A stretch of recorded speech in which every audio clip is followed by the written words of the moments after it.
तो hello everyone, तो स्वागत है आपका एक बार फिर से हमारे यूट्यूब चैनल जेनजी एसिस में। और मेरा नाम है सुधीर, आपका एजुकेटर, आपका मेंटर। और आज की इस वीडियो में बेटा हम कवर करने वाले हैं आज के जो साइंस का बायोलॉजी का चैप्टर है हेरिडिटी। आपको जैसा कि पता है बेटा, पहले ये चैप्टर हेरिडिटी एंड एवोल्यूशन के नाम से होता था। अब उसी चैप्टर में से जो एवोल्यूशन वाला पार्ट है वो आपके सिलेबस से आउट कर दिया गया है, तो सिर्फ और सिर्फ बेटा हेरिडिटी आपके सिलेबस में है। तो आज उसी टॉपिक को, उसी चैप्टर को बेटा हम डिटेल में कवर करने वाले हैं। लॉट्स ऑफ क्वेश्चंस की प्रैक्टिस करने वाले हैं जो सीबीएसई पर्सपेक्टिव से बहुत ही ज्यादा इंपॉर्टेंट होंगे। तो चलिए बेटा बिना देरी करते हुए शुरू करते हैं आज का चैप्टर हेरिडिटी। तो देखिए बेटा, जैसा कि सबसे पहला क्वेश्चन दे रखा है, कंसीडर द फॉलोइंग स्टेटमेंट्स। अब आपको कुछ स्टेटमेंट्स दे रखे हैं, वो आपको पढ़ने हैं बेटा। तो देखिए, the sex of a child is determined by what is inherit from the mother. किसी भी चाइल्ड का जो सेक्स होगा, यानी वो मेल होगा कि फीमेल होगा, लड़का पैदा होगा या लड़की पैदा होगी, ये किस पर डिपेंड करेगा बेटा? क्या मदर पे करता है? नहीं। किस पर डिपेंड करता है बेटा? फादर पे। क्योंकि लड़की के लिए हमें पता है बेटा कि एक्स और एक्स क्रोमोसोम रिस्पॉन्सिबल होते हैं, और इसी यहीं पर अगर हम किसी लड़के के लिए बात करें तो वहां पर एक्स और वाई क्रोमोसोम रिस्पॉन्सिबल होते हैं। जो कि वाई क्रोमोसोम है वो हमारा किससे मिलता है बेटा? फादर से। तो लड़की होगी या लड़का होगा, ये बात टोटली डिपेंड करती है बेटा फादर पे, ना कि मदर पे। ठीक है, तो पहला स्टेटमेंट बेटा रॉन्ग हो जाएगा। अब दूसरा देखिए, the sex of a child is determined by what is inherited from the father. तो चाइल्ड का जो सेक्स होगा बेटा वो किस पर डिपेंड करेगा? उसके फादर पे, क्योंकि फादर से ही हमें क्या मिलेगा? Y chromosome. ठीक है, नेक्स्ट देखिए, the probability of having a male child is more than that of a female child. यानी बोला जा रहा है बेटा कि मेल चाइल्ड होने की प्रोबेबिलिटी ज्यादा होगी फीमेल चाइल्ड से। तो ऐसा बिल्कुल भी पॉसिबल नहीं है बेटा। दोनों का अगर हम बर्थ रेशियो की अगर हम बात करें तो लड़का होने के चांसेस और लड़की होने के चांसेस दोनों में बेटा कितने होते हैं? हाफ हाफ, यानी बेटा 50-50% होते हैं। यानी 50% लड़का होने के चांस और 50% लड़की होने के चांस। ठीक है, तो लड़का होने के चांसेस कभी भी लड़की होने के चांसेस से ज्यादा नहीं हो सकते। तो ये स्टेटमेंट भी क्या हो जाएगा बेटा? गलत।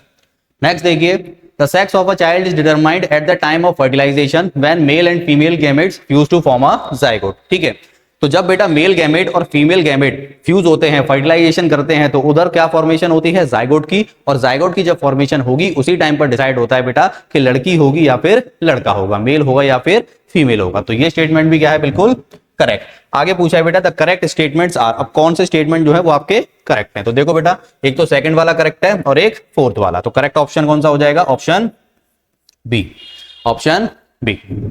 नेक्स्ट देखिए, क्रोमोसोम्स। अब क्रोमोसोम्स के बारे में भी कुछ 4 स्टेटमेंट दे रखे हैं, उसमें से भी आपको करेक्ट स्टेटमेंट बताना है। तो देखिए बेटा, chromosomes carry hereditary information from parent to the next generation. अब जैसा कि पता है बेटा कि जो भी पेरेंट्स के अंदर इंफॉर्मेशन होती है, अब इंफॉर्मेशन लाइक जैसे कि आपकी आंखों का कलर क्या होगा, आपकी हाइट क्या होगी, आपका स्किन कलर क्या होगा, ये सारी चीजें, आपके दिखने में आपका अपीयरेंस कैसा होगा, नाक कैसी होगी, कान कैसे होंगे, कुछ ये सारी इंफॉर्मेशन जो होती है बेटा वो हमारी किसके अंदर प्रेजेंट होती है? डीएनए के अंदर। क्योंकि पेरेंट से डीएनए के अंदर जो बेटा हमारे जीन्स प्रेजेंट होते हैं, उसी जीन्स के जरिए इंफॉर्मेशन ट्रांसफर होती है। अब डीएनए कहां प्रेजेंट होता है बेटा? न्यूक्लियस के अंदर, सेल के न्यूक्लियस के अंदर। अब न्यूक्लियस के अंदर जब हमारा जो डीएनए है बिल्कुल एग्जैक्ट पैटर्न में, यानी कह सकते हो बिल्कुल एग्जैक्ट पैटर्न, स्कैटर्ड फॉर्म में नहीं होना चाहिए, एग्जैक्ट पैटर्न में अगर डीएनए प्रेजेंट है तो उसी को हम क्या बोलते हैं बेटा? क्रोमोसोम। तो क्रोमोसोम को इनडायरेक्टली वे में हम ये बोल सकते हैं कि क्रोमोसोम जो है बेटा डीएनए को कैरी करता है, और डीएनए जो है इंफॉर्मेशन यानी जीन्स के रूप में इंफॉर्मेशन को कैरी करता है। ठीक है, तो ये स्टेटमेंट क्या है? बिल्कुल करेक्ट है बेटा। नेक्स्ट देखिए, chromosomes are thread like structures located inside the nucleus of the animal cell. ठीक है, कि क्रोमोसोम्स क्या है बेटा? एक थ्रेड लाइक स्ट्रक्चर होता है जो कि हमारा एनिमल सेल के न्यूक्लियस में पाया जाता है। तो बिल्कुल भी करेक्ट स्टेटमेंट। ठीक है, थर्ड स्टेटमेंट देखो बेटा, always exist in pair in human reproductive cell. बोला जा रहा है क्रोमोसोम्स जो होते हैं बेटा हमेशा पेयर में पाए जाते हैं। तो नहीं, ऐसा बिल्कुल भी नहीं होता। अगर हम टोटल बात करें कि टोटल पेयर क्रोमोसोम्स के कितने होते हैं, तो टोटल मिलाकर बेटा 23 क्रोमोसोम्स होते हैं बेटा, जिसमें से 22 जो हैं ये पेयर में होते हैं, और एक जो होता है बेटा क्रोमोसोम वो हमारा सिंगल होता है। ठीक है, यानी ये डिप्लॉयड फॉर्म में हो जाएंगे और ये हमारे हैप्लॉयड फॉर्म में। और जो रिप्रोडक्शन के लिए रिस्पॉन्सिबल होगा वो हमेशा कैसा होगा? सिंगल होगा, हैप्लॉयड फॉर्म में होगा। ठीक है, ना कि पेयर में। ठीक है, तो ये स्टेटमेंट क्या हो जाएगा बेटा? गलत। नेक्स्ट देखिए, chromosomes are involve in the process of cell division. जो क्रोमोसोम्स का प्रोसेस है बेटा हमेशा किसमें काम आता है? सेल डिवीजन में। तो बिल्कुल करेक्ट स्टेटमेंट। तो देखो कौन कौन से सही हो गए, फर्स्ट, सेकंड एंड फोर्थ। तो करेक्ट ऑप्शन हो जाएगा बेटा option C. Option C. Next देखिए, a cross made between two pea plants produces 50% tall and 50% short pea plants. ठीक है, एक हमने बेटा एक मोनो हाइब्रिड क्रॉस की बात करी जा रही है इधर कि मोनो हाइब्रिड क्रॉस जो है हमने वहां पर उसको क्रॉस कराया। ठीक है, अब उसमें 50% तो टॉल प्लांट बने और 50% शॉर्ट प्लांट। ठीक है, the gene combination of the parental P plant must be, अब उसमें कौन से जीन कॉम्बिनेशन होंगे। अब आपको देखो कंडीशन दे रखी है बेटा कि आपको दो जीन कॉम्बिनेशन ऐसे लेने हैं जिससे जो रिजल्ट आएगा, सुनना ध्यान से, कि दो जीन कॉम्बिनेशन, यहां पर दो जीन कॉम्बिनेशन ऐसे लेने हैं जिसका जो रिजल्ट आएगा बेटा वो क्या आना चाहिए, 50% टॉल एंड 50% शॉर्ट आना चाहिए। ठीक है, तो बेटा देखो जरा इस वाले जीन कॉम्बिनेशन को उठा लेना, इधर क्या है कैपिटल टी स्मॉल टी और इधर क्या है बेटा स्मॉल टी स्मॉल टी। ठीक है, अब इधर से अगर मैं बात करूं बेटा तो देखो गैमेट्स की फॉर्मेशन क्या होगी, कैपिटल टी स्मॉल टी, इधर से गैमेट की formation small T small T. अब दोनों को क्रॉस करा दो बेटा, क्रॉस कराओगे तो देखो ये इसके साथ क्रॉस करेगा कैपिटल टी स्मॉल टी, फिर दोबारा से ये इसके साथ करेगा कैपिटल टी स्मॉल टी, ये इसके साथ स्मॉल टी और फिर दोबारा से ये इसके साथ स्मॉल टी। ठीक है, तो अब जरा देखो बेटा यहां पर कैपिटल टी प्रेजेंट है, डोमिनेंट ट्रेड जो है यहां पर बेटा प्रायोरिटी बनेगी, यानी ये कैसा दिखेगा अपीयरेंस में, टॉल, और ये भी कैसा दिखेगा टॉल, और इसमें देखो दोनों ही रिसेसिव ट्रेड है, डोमिनेंट कुछ भी नहीं है, तो ये कैसा दिखेगा बेटा ड्वार्फ यानी शॉर्ट, शॉर्ट बोला है तो शॉर्ट लिखना, शॉर्ट, और ये भी शॉर्ट। तो देखो बेटा इसमें दो टॉल हैं और दो शॉर्ट हैं, दोनों का अगर मैं परसेंटेज की बात करूं तो ये 50% और ये भी 50%। तो करेक्ट ऑप्शन कौन सा हो जाएगा बेटा, ऑप्शन सी। करेक्ट ऑप्शन कौन सा हो जाएगा बेटा, ऑप्शन सी। नेक्स्ट देखिए, in snails individuals can begin life as male and depending on environmental condition they can becoming female as they grow, this is because. अब बोला जा रहा है बेटा स्नेल्स के अंदर जो उनकी कह सकते हैं उनका जो सेक्स डिपेंड करता है कि मेल होंगे या फीमेल होंगे, वो आपके जेनेटिकल पे डिपेंड नहीं करता, यानी आपके जेनेटिक्स पर डिपेंड नहीं करेगा। ठीक है, किस पे डिपेंड करता है बेटा, एनवायरमेंटल कंडीशन। अब एनवायरमेंटल कंडीशन कुछ भी हो सकती है, टेम्परेचर भी हो सकता है, ठीक है, और ये चीज भी हो सकती है कि उनके झुंड के अंदर कितनी फीमेल्स हैं या कितनी मेल्स हैं। ठीक है, तो उसके अनुसार भी बेटा स्नेल जो है अपना जेंडर चेंज कर लेते हैं। दूसरी एक कंडीशन है कि मेटिंग की कंडीशन भी हो सकती है कि मेटिंग रेशियो उनका कितना है, उस हिसाब से मेल और फीमेल जो है अपना जेंडर को चेंज कर सकते हैं एनवायरमेंट की कंडीशन के हिसाब से। इसका मतलब हम सिंपल ये कह सकते हैं कि स्नेल्स के अंदर, और ये स्नेल्स के अंदर ही नहीं बेटा, और कुछ रेप्टाइल्स होते हैं उनके अंदर भी ऐसा ही होता है। ठीक है, कि एनवायरमेंटल कंडीशन पर उनका जो सेक्स है वो डिपेंड करेगा। तो स्नेल्स की अगर यहां पर बात कर रहे हैं तो ये जेनेटिक्स पर डिपेंड नहीं करता, एनवायरमेंटल कंडीशन पर डिपेंड करता है। तो करेक्ट ऑप्शन देखो बेटा इसमें कौन सा हो जाएगा, sex is not genetically determined in snail. Snails के अंदर जो सेक्स है वो जेनेटिकली डिपेंड नहीं होता, एनवायरमेंट की कंडीशन पर डिपेंड होता है। तो करेक्ट ऑप्शन डी। नेक्स्ट देखिए, the statement that correctly describe the characteristics of a gene is, वो कौन सा स्टेटमेंट है बेटा जो जीन की कैरेक्टरिस्टिक्स को करेक्टली डिस्क्राइब कर रहा है। तो देखिए, in individuals of a given species a specific gene is located on a particular chromosome. तो पहला ही ऑप्शन बिल्कुल करेक्ट है बेटा, पहला ही आंसर है, ए ऑप्शन बिल्कुल करेक्ट होगा। तो ए ऑप्शन में ये बात करी जा रही है कि अगर मान लीजिए मेरे अंदर कोई भी पर्टिकुलर जीन है, अब जीन क्या करता है बेटा, इंफॉर्मेशन को कैरी करता है। अब इंफॉर्मेशन हो सकता है कि एक जीन जो है हाइट की इंफॉर्मेशन को लेके बैठा हो, एक जीन जो है बेटा कलर की, आई कलर की, आई जो आंखों का कलर होगा उसकी इंफॉर्मेशन को लेके बैठा हो। तो डिफरेंट डिफरेंट इंफॉर्मेशन को डिफरेंट जो जीन्स हैं वो लेकर बैठे होते हैं। ठीक है, अब उन सब की जो लोकेशन होती है बेटा वो भी क्या होती है, डिफरेंट होती है। ठीक है, ऐसा नहीं है कि जहां पर हाइट के जीन की इंफॉर्मेशन होगी वहीं पर आई कलर की हो, ऐसा कि बिल्कुल भी पॉसिबल नहीं होता। ठीक है, तो यहां पर स्टेटमेंट में यही कहा जा रहा है कि जो जीन की लोकेशन होगी किसी भी पर्टिकुलर इंसान के या एनिमल के अंदर कहीं भी, तो वो हमेशा फिक्स वहीं रहेगी बेटा। ठीक है, मान लीजिए कि मेरे अंदर जो हाइट की इंफॉर्मेशन जिस जगह पर होगी, जिस क्रोमोसोम में प्रेजेंट होगी, आपके अंदर भी उसी क्रोमोसोम में हाइट की इंफॉर्मेशन प्रेजेंट होगी, तो लोकेशन यहां पर चेंज नहीं होती। तो ये स्टेटमेंट क्या है बेटा, बिल्कुल करेक्ट है। तो करेक्ट स्टेटमेंट ए हो जाए।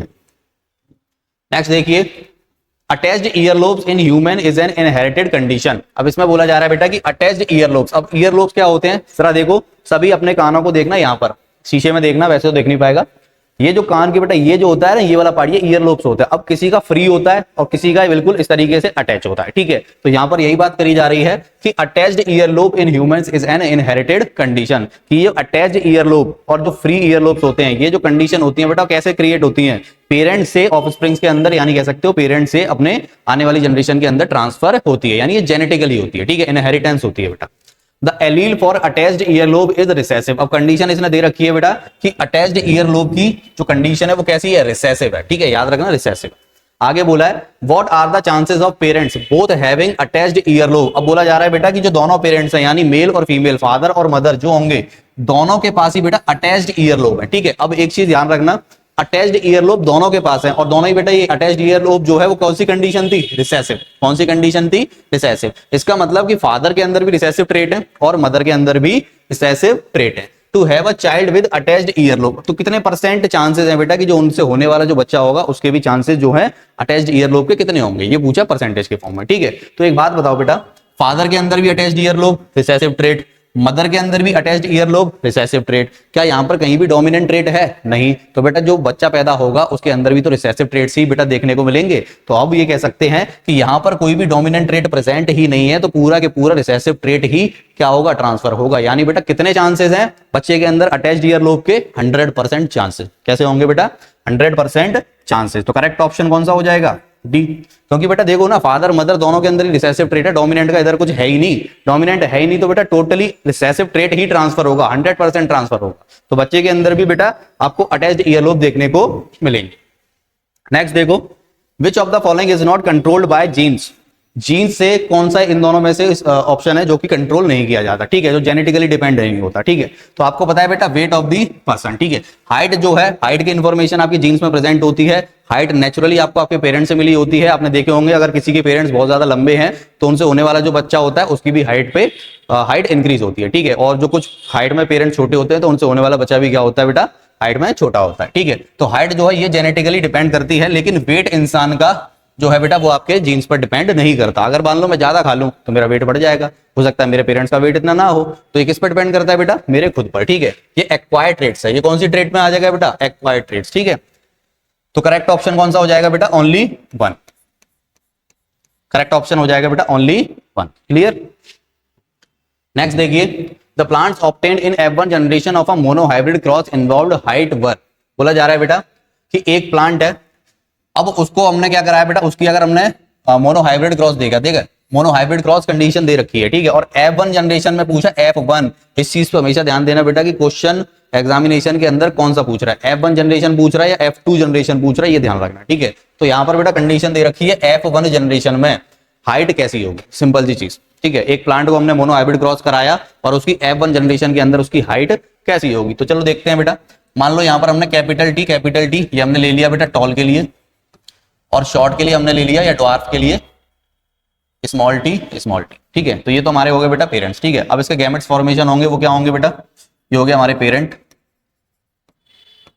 अब यहां पर देखो गैमेट्स की फॉर्मेशन होगी वो क्या होगी, यहां से निकलेगा बेटा कैपिटल टी और यहां से निकलेगा स्मॉल टी, और दोनों को जब बेटा क्रॉस कराओगे तो ये बन जाएगा कैपिटल टी स्मॉल टी। ये होगी आपकी F1 जनरेशन। ठीक है, अब यहां पर देखो बेटा कैपिटल टी प्रेजेंट है, यानी बेटा डोमिनेंट कैरेक्टर यहां पर प्रेजेंट है, तो यहां पर डोमिनेंट कैरेक्टर ही शो होगा। और डोमिनेंट कैरेक्टर कौन सा है, टॉल।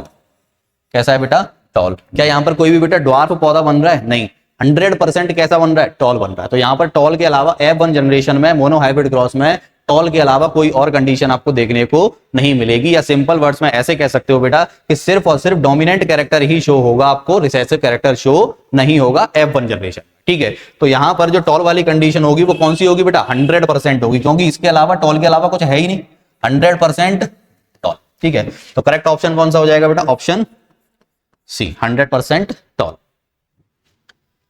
नेक्स्ट देखिए, Mendel's monohybrid cross ratio for height in F2 generation. इस बार देखो बेटा F2 जनरेशन के लिए बोला है उसने, रेशियो दे रखा है 1:1, 1:2:1।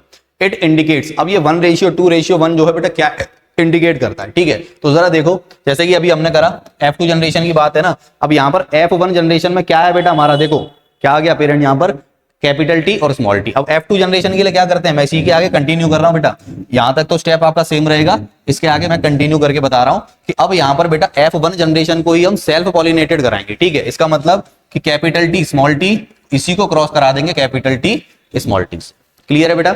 अब यहां पर देखो बेटा ये तो हो गए हमारे पेरेंट्स, अब यहां पर गैमेट्स की फॉर्मेशन होगी। और गैमेट्स की क्या फॉर्मेशन होगी बेटा, इधर से आएगा कैपिटल टी, इधर से आएगा स्मॉल टी, इधर से आएगा कैपिटल टी, इधर से आएगा स्मॉल टी। अब सबको क्रॉस करा दो बेटा, क्रॉस कराओगे capital T capital T, capital T small T, small T capital T, small T small T. ठीक है, अब जरा देखना बेटा अब यहां पर क्या बोला जा रहा है, अब देखो रेशियो तो उसने दे रखा है, फिनोटाइप जीनोटाइप रेशियो दे रखा है आपको 1:2:1। अब ये इंडिकेट क्या कर रहा है, ये आपसे पूछा है बेटा। तो देखो अगर इनका मैं रेशियो निकालूं, कैपिटल टी कितने जीन्स हैं, एक ही है 1। कैपिटल टी स्मॉल टी ये दोनों कितने हैं बेटा 2, और स्मॉल टी कितना है 1। तो किसको रिप्रेजेंट कर रहे हैं बेटा, आप जरा देख लो। 1 कैपिटल टी ये रहा, 2 हमारे कैपिटल टी स्मॉल टी, और एक करेक्ट ऑप्शन कौन सा हो जाएगा बेटा, ऑप्शन बी। क्लियर, तो ऑप्शन बी यहां पर हमारा correct option. A cross between P plant with white flower. अब देखो बेटा क्रॉस कराना है, एक तो व्हाइट फ्लावर के लिए कंडीशन दे रखी है स्मॉल बी, ये व्हाइट फ्लावर के लिए है, ठीक है white. And pea plant with violet flower capital V, ये किसके लिए है बेटा, वॉयलेट फ्लावर के लिए, ठीक है। अब क्या बोला जा रहा है, result in F2 progeny in which ratio of violet VV and white VV small VV, इनका बेटा रेशियो क्या होगा, ठीक है। आपसे ये पूछा है कि वॉयलेट का और व्हाइट का यहां पर रेशियो क्या होगा F2 जनरेशन के अंदर। तो देखो बेटा सेम जो मोनो हाइब्रिड क्रॉस है वो यही है बेटा, बिल्कुल सेम, बस यहां पर बेटा देखो ये लेटर बदल दिए गए बस, और कुछ नहीं, ठीक है। तो यहां से अगर आप इसको सॉल्व करोगे या इसको वो करोगे तो देखो इसके गैमेट फॉर्मेशन कैपिटल वी ये स्मॉल वी और स्मॉल वी, ठीक है। इसको इससे क्रॉस करोगे कैपिटल वी स्मॉल वी, इसको इससे क्रॉस करोगे कैपिटल वी स्मॉल वी, इसको इससे करोगे बेटा कैपिटल वी। ओके एक मिनट, F2 जनरेशन में हमने गलत कर दिया बेटा ये। तो देखो जरा यहां से जो गैमेट की फॉर्मेशन होगी, वो बनेगी बेटा यहां से कैपिटल वी और यहां से बनेगी बेटा स्मॉल वी। अब इन दोनों को जब क्रॉस कराओगे तो ये बनेगा capital V small V F1 generation के अंदर, ठीक है। ये किसके अंदर बनेगा बेटा, F1 जनरेशन के अंदर। अब F2 जनरेशन के अंदर इसको आप क्रॉस कराओगे capital V small V, capital V small. तो यहां से क्या आ जाएगा बेटा, देखो जरा कैपिटल वी एक गैमेट, स्मॉल वी एक गैमेट, कैपिटल वी एक गैमेट, स्मॉल वी एक गैमेट। तो capital V capital V, capital V small we,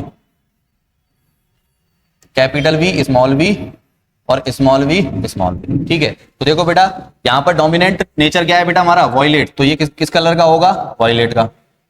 यहां पर भी देखो डोमिनेंट कैपिटल वी है, ये भी वॉयलेट, और यहां पर भी कैपिटल वी है तो ये भी वॉयलेट, और यहां पर स्मॉल वी है यानी रिसेसिव कैपिटल कुछ है ही नहीं, तो ये कैसा हो जाएगा बेटा हमारा व्हाइट, ठीक है। तो अब आंसर में क्या पूछा है बेटा कि वॉयलेट का और व्हाइट का आपको रेशियो बताना है। तो देखो बेटा वॉयलेट कितने हैं 3 और व्हाइट कितना है बेटा 1, तो 3:1। तो हमारा क्या हो जाएगा बेटा 3:1, ठीक है।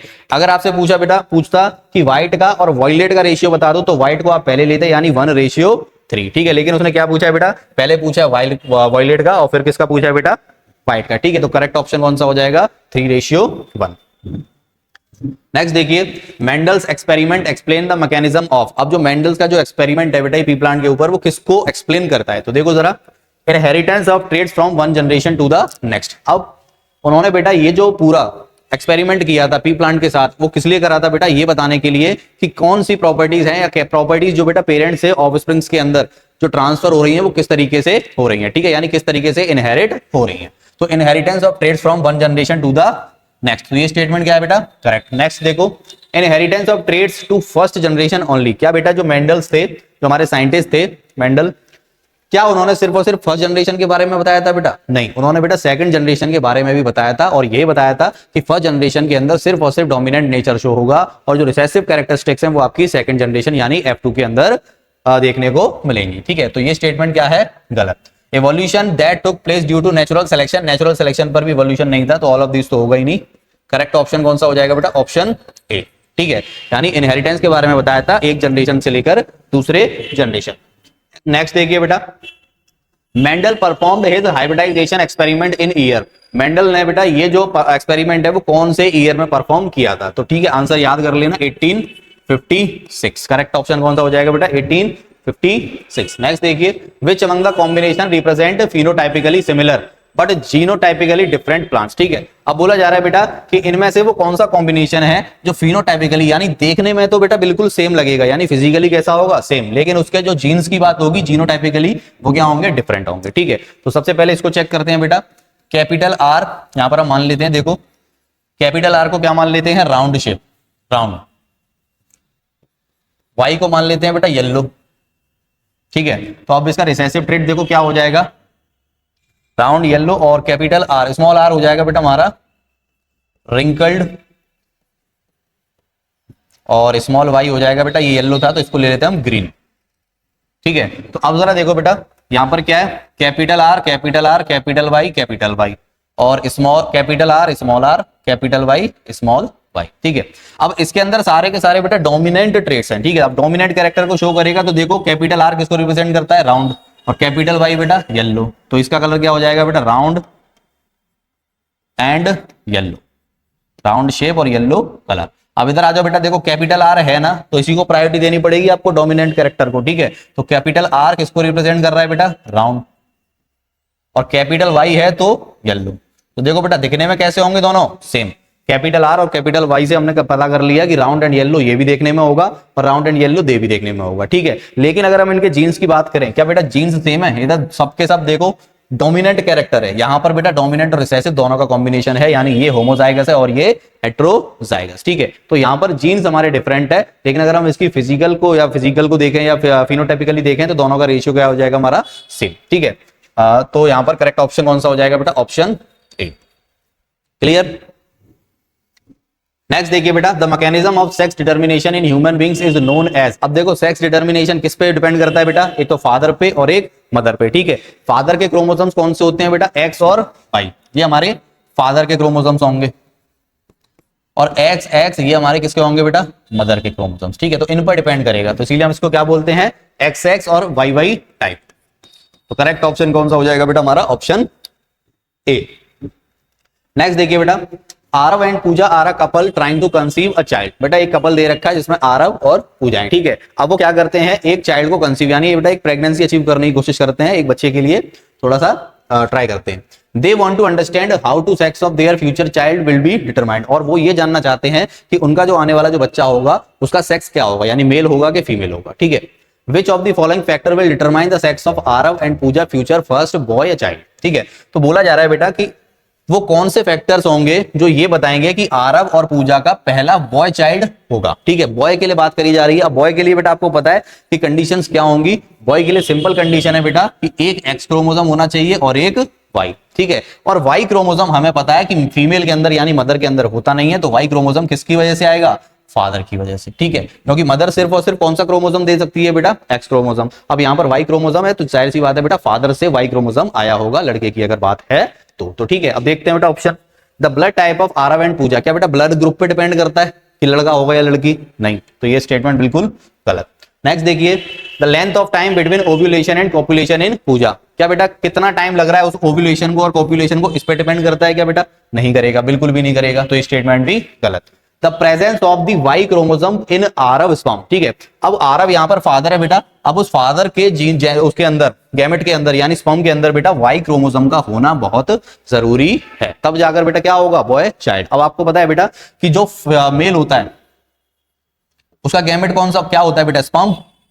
अब ये दो तरह का गैमेट होता है बेटा, कौन सा, एक तो एक्स स्पर्म और दूसरा बेटा वाई स्पर्म। यानी एक स्पर्म वो होगा बेटा फादर के अंदर जो कि एक्स क्रोमोसोम को लिए बैठा होगा, और एक स्पर्म वो होगा जो बेटा वाई क्रोमोसोम को लिए बैठा होगा। तो फादर के यानी बेटा आरव के स्पर्म में ये वाई क्रोमोसोम का आना बहुत जरूरी है, तब जाकर बेटा बॉय चाइल्ड के चांसेस बढ़ेंगे। तो करेक्ट ऑप्शन कौन सा हो जाएगा बेटा, ऑप्शन सी। कौन सा हो जाएगा बेटा, ऑप्शन सी। नेक्स्ट देखिए बेटा असर्शन रीजन, एक बार आप ये देख लीजिए, ऑप्शन पढ़ लीजिए, इन्हीं के व्याप पर हम बेटा आंसर लगाए। तो देखिए बेटा नेक्स्ट असर्शन क्या कह रहा है, अ human female has a perfect pair of sex chromosome. एक ह्यूमन फीमेल के अंदर बेटा एक परफेक्ट पेयर होता है सेक्स क्रोमोसोम का। अब जरा देखो बेटा, अब क्या होना चाहिए, सेक्स क्रोमोसोम हमारे कौन कौन से होने चाहिए फीमेल के अंदर, एक्स और एक्स, बिल्कुल पेयर में है, बिल्कुल है, तो बिल्कुल एक परफेक्ट पेयर है बेटा। ठीक है, क्योंकि फादर के अंदर हमारे कौन से प्रेजेंट होते हैं, एक्स और वाई, तब जाकर बेटा एक फीमेल और एक मेल से मिलकर एक जो बच्चा पैदा होता है वो लड़का होता है या फिर लड़की होती है, और दोनों के जो चांसेस रहते हैं वो भी कितने रहते हैं बेटा, 50-50। अगर ये चांसेस बेटा 50 से बढ़कर कुछ और या कम या ज्यादा होते, मान लो लड़के होने के चांसेस 70% होते, लड़की होने के चांसेस 30% होते, या इसका उल्टा होता, तो हम ये कह सकते थे कि कहीं ना कहीं बेटा मेल या फीमेल या मदर या फादर के अंदर जो क्रोमोसोम्स का पेयर है वो एक्यूरेट नहीं है। तो हम यहाँ ये कह सकते हैं बेटा कि अगर लड़का और लड़की दोनों के होने के चांसेस 50% है, तो फीमेल के अंदर जो बेटा एक्स एक्स क्रोमोसोम है बिल्कुल परफेक्ट कॉम्बिनेशन को शो करता है। तो ये असर्शन क्या है बेटा हमारा, करेक्ट है। ठीक है, रीजन देखिए, sex chromosome contributed by the human male in the zygote decide the sex of a child. अब मैंने अभी जैसे बताया था बेटा कि जब मेल गैमेट और फीमेल गैमेट आपस में फ्यूज करते हैं और जाइगोट की फॉर्मेशन करते हैं, उस टाइम पर डिसाइड होता है बेटा कि लड़का होगा या फिर लड़की होगी। ठीक है, तो ये स्टेटमेंट भी क्या है बेटा, बिल्कुल करेक्ट। लेकिन रीजन जो है असर्शन का करेक्ट एक्सप्लेनेशन नहीं दे रहा, तो करेक्ट ऑप्शन कौन सा हो जाएगा बेटा, ऑप्शन बी। करेक्ट ऑप्शन कौन सा हो जाएगा, ऑप्शन बी। नेक्स्ट देखिए बेटा, the number of chromosomes in a cell and in a germ cell is not the same in any species. अब जरा देखो बेटा, बोला जा रहा है the number of chromosomes in a cell and a germ cell. अगर मैं जर्म सेल की और नॉर्मल जो सेल यानी जो हमारे सोमैटिक सेल होते हैं उनकी बात करूं तो उनके अंदर नंबर ऑफ क्रोमोसोम्स जो है वो सेम नहीं होते। तो बिल्कुल करेक्ट बात है बेटा, क्योंकि अगर हम बात करें टोटल क्रोमोसोम के पेयर की तो वो कितने होते हैं, 23। और सोमैटिक सेल्स के अंदर बेटा जो हमारे क्रोमोसोम्स पाए जाते हैं वो कितने पाए जाते हैं, 22 पेयर। कितने पाए जाते हैं बेटा, 22 पेयर, जो कि इवन नंबर है तो पेयर में होगा ही होगा। अब बचता है सिर्फ और सिर्फ एक। अब ये हमारा किसके अंदर है बेटा, जर्म सेल के अंदर। जो हमारा बेटा मेल के अंदर स्पर्म होगा और फीमेल के अंदर ओवम होगा। अब ये हैप्लॉइड फॉर्म है और ये डिप्लॉइड फॉर्म है। ठीक है, जो पेयर में होगा वो डिप्लॉइड फॉर्म, जो कि हमारे पाए जाते हैं बेटा सोमैटिक सेल। अब सोमैटिक सेल्स के अंदर जो क्रोमोसोम आपके पाए जाते हैं वो रिप्रोडक्शन के अलावा बॉडी के अदर फंक्शंस के लिए रिस्पॉन्सिबल होते हैं। ठीक है, और जो यहाँ पर एक ये जो बेटा जर्म सेल है इसके अंदर जो क्रोमोसोम पाया जाएगा वो सिर्फ और सिर्फ सेक्सुअली रिप्रोडक्शन के लिए रिस्पॉन्सिबल होगा। तो यहाँ पर बेटा देखो, यहाँ पर पेयर में है, यहाँ पर सिंगल है, तो स्टेटमेंट क्या है, बिल्कुल करेक्ट। नेक्स्ट देखो, reason when two germ cells combined they restore the normal number of chromosomes in a species। जब दो जर्म सेल आपस में बेटा कंबाइंड होते हैं तब जाकर वो एक पेयर की फॉर्मेशन करते हैं। तो जैसा कि देखो बेटा, अगर मेल के अंदर एक क्रोमोसोम मेल के अंदर है और ऐसा ही सेम बेटा फीमेल के अंदर होगा। ठीक है, मेल के अंदर स्पर्म का और फीमेल के अंदर ओवम का, तब ये दोनों आपस में जब मिलते हैं तभी तो बेटा फॉर्मेशन होती है जाइगोट की और तभी बेबी प्रोड्यूस होता है। तो जब ये आपस में मिलेंगे, एक मेल का स्पर्म और एक फीमेल की ओवम जो एग है, आपस में मिलेंगे दोनों क्रोमोसोम, तब जाकर बेटा वो पेयर फॉर्मेशन करेंगे। तो ये स्टेटमेंट भी क्या है, करेक्ट। ठीक है, तो यहां पर लेकिन रीजन जो है असर्शन का करेक्ट एक्सप्लेनेशन नहीं दे रहा, तो करेक्ट ऑप्शन कौन सा हो जाएगा बेटा, ऑप्शन बी। नेक्स्ट देखिए, variation are seen in offspring produced by sexual reproduction. अब सेक्सुअल रिप्रोडक्शन के दौरान बेटा जो भी नया ऑफस्प्रिंग पैदा होते हैं उनके अंदर आपको वेरिएशन देखने को मिलते हैं। ठीक है, अब वेरिएशन का मतलब क्या है, वेरिएशन का मतलब है बेटा सिंपल चेंजेस। ठीक है, अब जरूरी नहीं है कि आप बिल्कुल एग्जैक्ट अपने पेरेंट्स जैसे हो, पेरेंट्स की कुछ चीजें ऐसी होंगी जो आपके अंदर ट्रांसफर हुई होंगी, तो बेटा कुछ ना कुछ तो वेरिएशन है ना। क्या बिल्कुल आप अपने पेरेंट्स के जैसे दिखते हो डिट्टो, नहीं दिखते, कुछ ना कुछ चेंजेस हैं। क्या बेटा बिल्कुल आप पेरेंट्स की तरह बात करते हो, नहीं, कुछ ना कुछ चेंजेस हैं। क्या उनकी हाइट में और आपकी हाइट में बिल्कुल एक्यूरेट है क्या, नहीं, कुछ ना कुछ चेंजेस हैं। तो ये जो चेंजेस बेटा पेरेंट्स से बच्चे तक आते हैं उन्हीं को हम क्या बोलते हैं, वेरिएशन। और ये वेरिएशन सबसे ज्यादा बेटा कब मिलते हैं आपको देखने को, सेक्सुअल रिप्रोडक्शन के दौरान। अब हमने दो तरह के रिप्रोडक्शन पढ़ा था बेटा, एक तो सेक्सुअल रिप्रोडक्शन और एक एसेक्सुअल रिप्रोडक्शन। और एसेक्सुअल रिप्रोडक्शन बेसिकली हमने ज्यादातर प्लांट्स के अंदर पढ़ा था। ठीक है, और भी कुछ हमारे ऑर्गेनिज्म थे वहां पर पढ़ा था। ठीक है, अब एसेक्सुअल रिप्रोडक्शन के दौरान हमने एक कंडीशन पढ़ी थी कि वेरिएशंस बहुत ज्यादा नहीं होता, यानी जैसे पेरेंट्स होंगे वैसे ही प्लांट बिल्कुल सिमिलर देखने को मिलेंगे। लेकिन सेक्सुअल रिप्रोडक्शन के दौरान बेटा आपको वेरिएशन देखने को मिलेगा। क्लियर है, तो ये स्टेटमेंट क्या है, करेक्ट। रीजन देखिए बेटा, वेरिएशन में be present between two individuals of the same और डिफरेंट स्पीसीज। अब देखो बेटा, वेरिएशन आपको या तो सेम स्पीसीज के अंदर या फिर डिफरेंट स्पीसीज के अंदर भी देखने को मिलेंगे। अगर सेम स्पीसीज है, ह्यूमन है, तो भी वेरिएशन दिखेगा, या फिर अदर स्पीसीज है बेटा कोई और, तो भी आपको डिफरेंट स्पीसीज में क्या मिलेगा, वेरिएशन देखने को मिलेगा। तो रीजन भी क्या है बेटा, करेक्ट है। लेकिन रीजन यहां पर असर्शन का करेक्ट एक्सप्लेनेशन नहीं दे रहा, तो करेक्ट ऑप्शन बी हो जाएगा बेटा। क्लियर। नेक्स्ट देखिए, changes in non reproductive cell can be passed on the DNA of germ cell. अब देखो बेटा, बोला जा रहा है नॉन रिप्रोडक्टिव सेल। अब नॉन रिप्रोडक्टिव सेल्स कौन से होते हैं बेटा, सोमैटिक सेल्स, जो अभी हम बात करते आ रहे हैं, सोमैटिक सेल्स। अब सोमैटिक सेल्स का काम बेटा बॉडी के सेक्सुअल रिप्रोडक्शन के अलावा जो भी काम होते हैं बॉडी के अंदर, ग्रोथ हो गई या कुछ भी हो गया, उसके लिए रिस्पॉन्सिबल होते हैं बेटा। ठीक है, अब क्या बेटा, नॉन रिप्रोडक्टिव सेल्स के अंदर चेंजेस आएगा, किसके चेंज होने से, डीएनए के चेंज होने नहीं आएगा बेटा, क्योंकि डीएनए के अंदर वही इंफॉर्मेशन होती है जो जेनेटिकली पेरेंट से ऑफस्प्रिंग्स के अंदर ट्रांसफर होती है, और वो किसके जरिए होगी बेटा, जर्म सेल के जरिए। ठीक है, तो ये स्टेटमेंट क्या है बेटा, ये गलत है। ठीक है, changes in non reproductive cells can be passed on the DNA of the germ cell, ये नहीं होगा। रीजन देखिए, the process of transferring characters from one generation to next is inheritance. जो बेटा एक जनरेशन से कैरेक्टरिस्टिक्स दूसरी जनरेशन में ट्रांसफर होती हैं, उस प्रोसेस को हम क्या बोलते हैं बेटा, इनहेरिटेंस बोलते हैं। तो बिल्कुल करेक्ट है, तो करेक्ट ऑप्शन कौन सा हो जाएगा बेटा, ऑप्शन डी। कौन सा ऑप्शन हो जाएगा बेटा, ऑप्शन डी। नेक्स्ट देखिए, असर्शन क्या कह रहा है बेटा, देखिए, dominant allele is an allele whose phenotype express even in the presence of another allele of that gene. बोला जा रहा है बेटा कि एक जीन यानी एक जीन का कॉम्बिनेशन ले लिया जिसके अंदर एक डोमिनेंट एलील है और दूसरा हमारा रिसेसिव एलील है, ठीक है। तो डोमिनेंट एलील जो है बेटा वो अपनी कैरेक्टरिस्टिक्स को ज्यादा शो करेगा रिसेसिव एलील जो होगा उसके प्रेजेंस में भी। और आपको पता है बेटा कि अगर मान लो यहां पर जैसे कि हमने एक हाइट से रिलेटेड ले लिया तो कैपिटल टी हमारे किसको शो करता है, टॉल को, और स्मॉल टी किसको शो करेगा बेटा, हमारा ड्वार्फ को, ठीक है। अब कैपिटल टी क्या है बेटा इधर, डोमिनेंट एलील, और स्मॉल टी क्या है बेटा, रिसेसिव। अब यहां पर जो फिजिकल अपीयरेंस होगा वो टोटल कैसा होगा बेटा, टॉल। यानी प्रॉपर्टीज किसकी शो हो रही है बेटा, डोमिनेंट एलील की। तो ये स्टेटमेंट क्या है, बिल्कुल करेक्ट है, ठीक है। रीजन देखिए, it is represented by capital letter, example जैसे कि टी। अब जो बेटा डोमिनेंट एलील है वो हमारा किससे रिप्रेजेंट करा जाता है, कैपिटल लेटर से, तो ये भी करेक्ट है, ठीक है। लेकिन बेटा देखो असर्शन का करेक्ट एक्सप्लेनेशन नहीं दे रहा है बेटा, रीजन, ठीक है। तो करेक्ट ऑप्शन बी। नेक्स्ट देखिए 21, genes inherited from the parents decided the sex of the child. बोला जा रहा है बेटा कि जो जीन्स जो है ट्रांसफर होते हैं पेरेंट्स से चाइल्ड के अंदर, वो डिसाइड करते हैं कि लड़का होगा या लड़की होगी। तो बिल्कुल करेक्ट बात है बेटा, क्योंकि जीन्स ट्रांसफर होंगे तो क्रोमोसोम्स ट्रांसफर होंगे, और बेटा जो हमारे क्रोमोसोम्स हैं वही डिसाइड करते हैं कि मेल होगा या फिर फीमेल होगा, ठीक है। तो करेक्ट है। रीजन देखो, x chromosome in a male child is inherited from his father. अब बोला जा रहा है बेटा कि मेल के अंदर उसके फादर से कौन सा क्रोमोसोम इनहेरिट होगा बेटा, एक्स। तो नहीं, ये बिल्कुल गलत स्टेटमेंट है। मेल के अंदर बेटा वाई क्रोमोसोम का होना बहुत जरूरी है, और वाई क्रोमोसोम सिर्फ और सिर्फ फादर के अंदर होता है, मदर के अंदर नहीं होता। तो जाहिर सी बात है कि अगर मेल चाइल्ड है और उसके अंदर बेटा मेल चाइल्ड है तो जाहिर सी बात है एक्स और वाई क्रोमोसोम दोनों होंगे, और ये वाई क्रोमोसोम सिर्फ और सिर्फ फादर से ही ट्रांसफर हो सकता है। तो ये स्टेटमेंट क्या हो जाएगा बेटा, गलत हो जाएगा। तो करेक्ट ऑप्शन हो जाएगा बेटा ऑप्शन सी। क्लियर। नेक्स्ट देखिए, sex determining chromosomes are X and Y in humans. अब जो सेक्स को डिटरमाइन करेगा बेटा वो कौन से क्रोमोसोम्स होते हैं ह्यूमंस के अंदर, एक तो एक्स और एक वाई, करेक्ट है।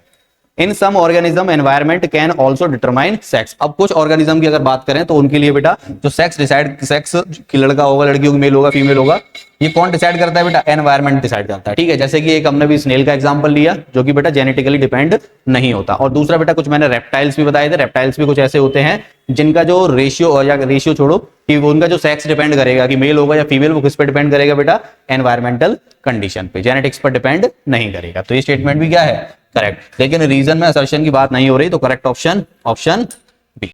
चलिए बेटा देखिए आगे। नेक्स्ट हमारा very short answer type question. देखिए जरा क्वेश्चन क्या कह रहा है, Mendel took tall pea plants and short pea plants and produced F one progeny through cross fertilization. बोला जा रहा है बेटा कि मेंडल ने क्या किया, एक तो टॉल पी प्लांट लिया और एक शॉर्ट पी प्लांट लिया, ठीक है।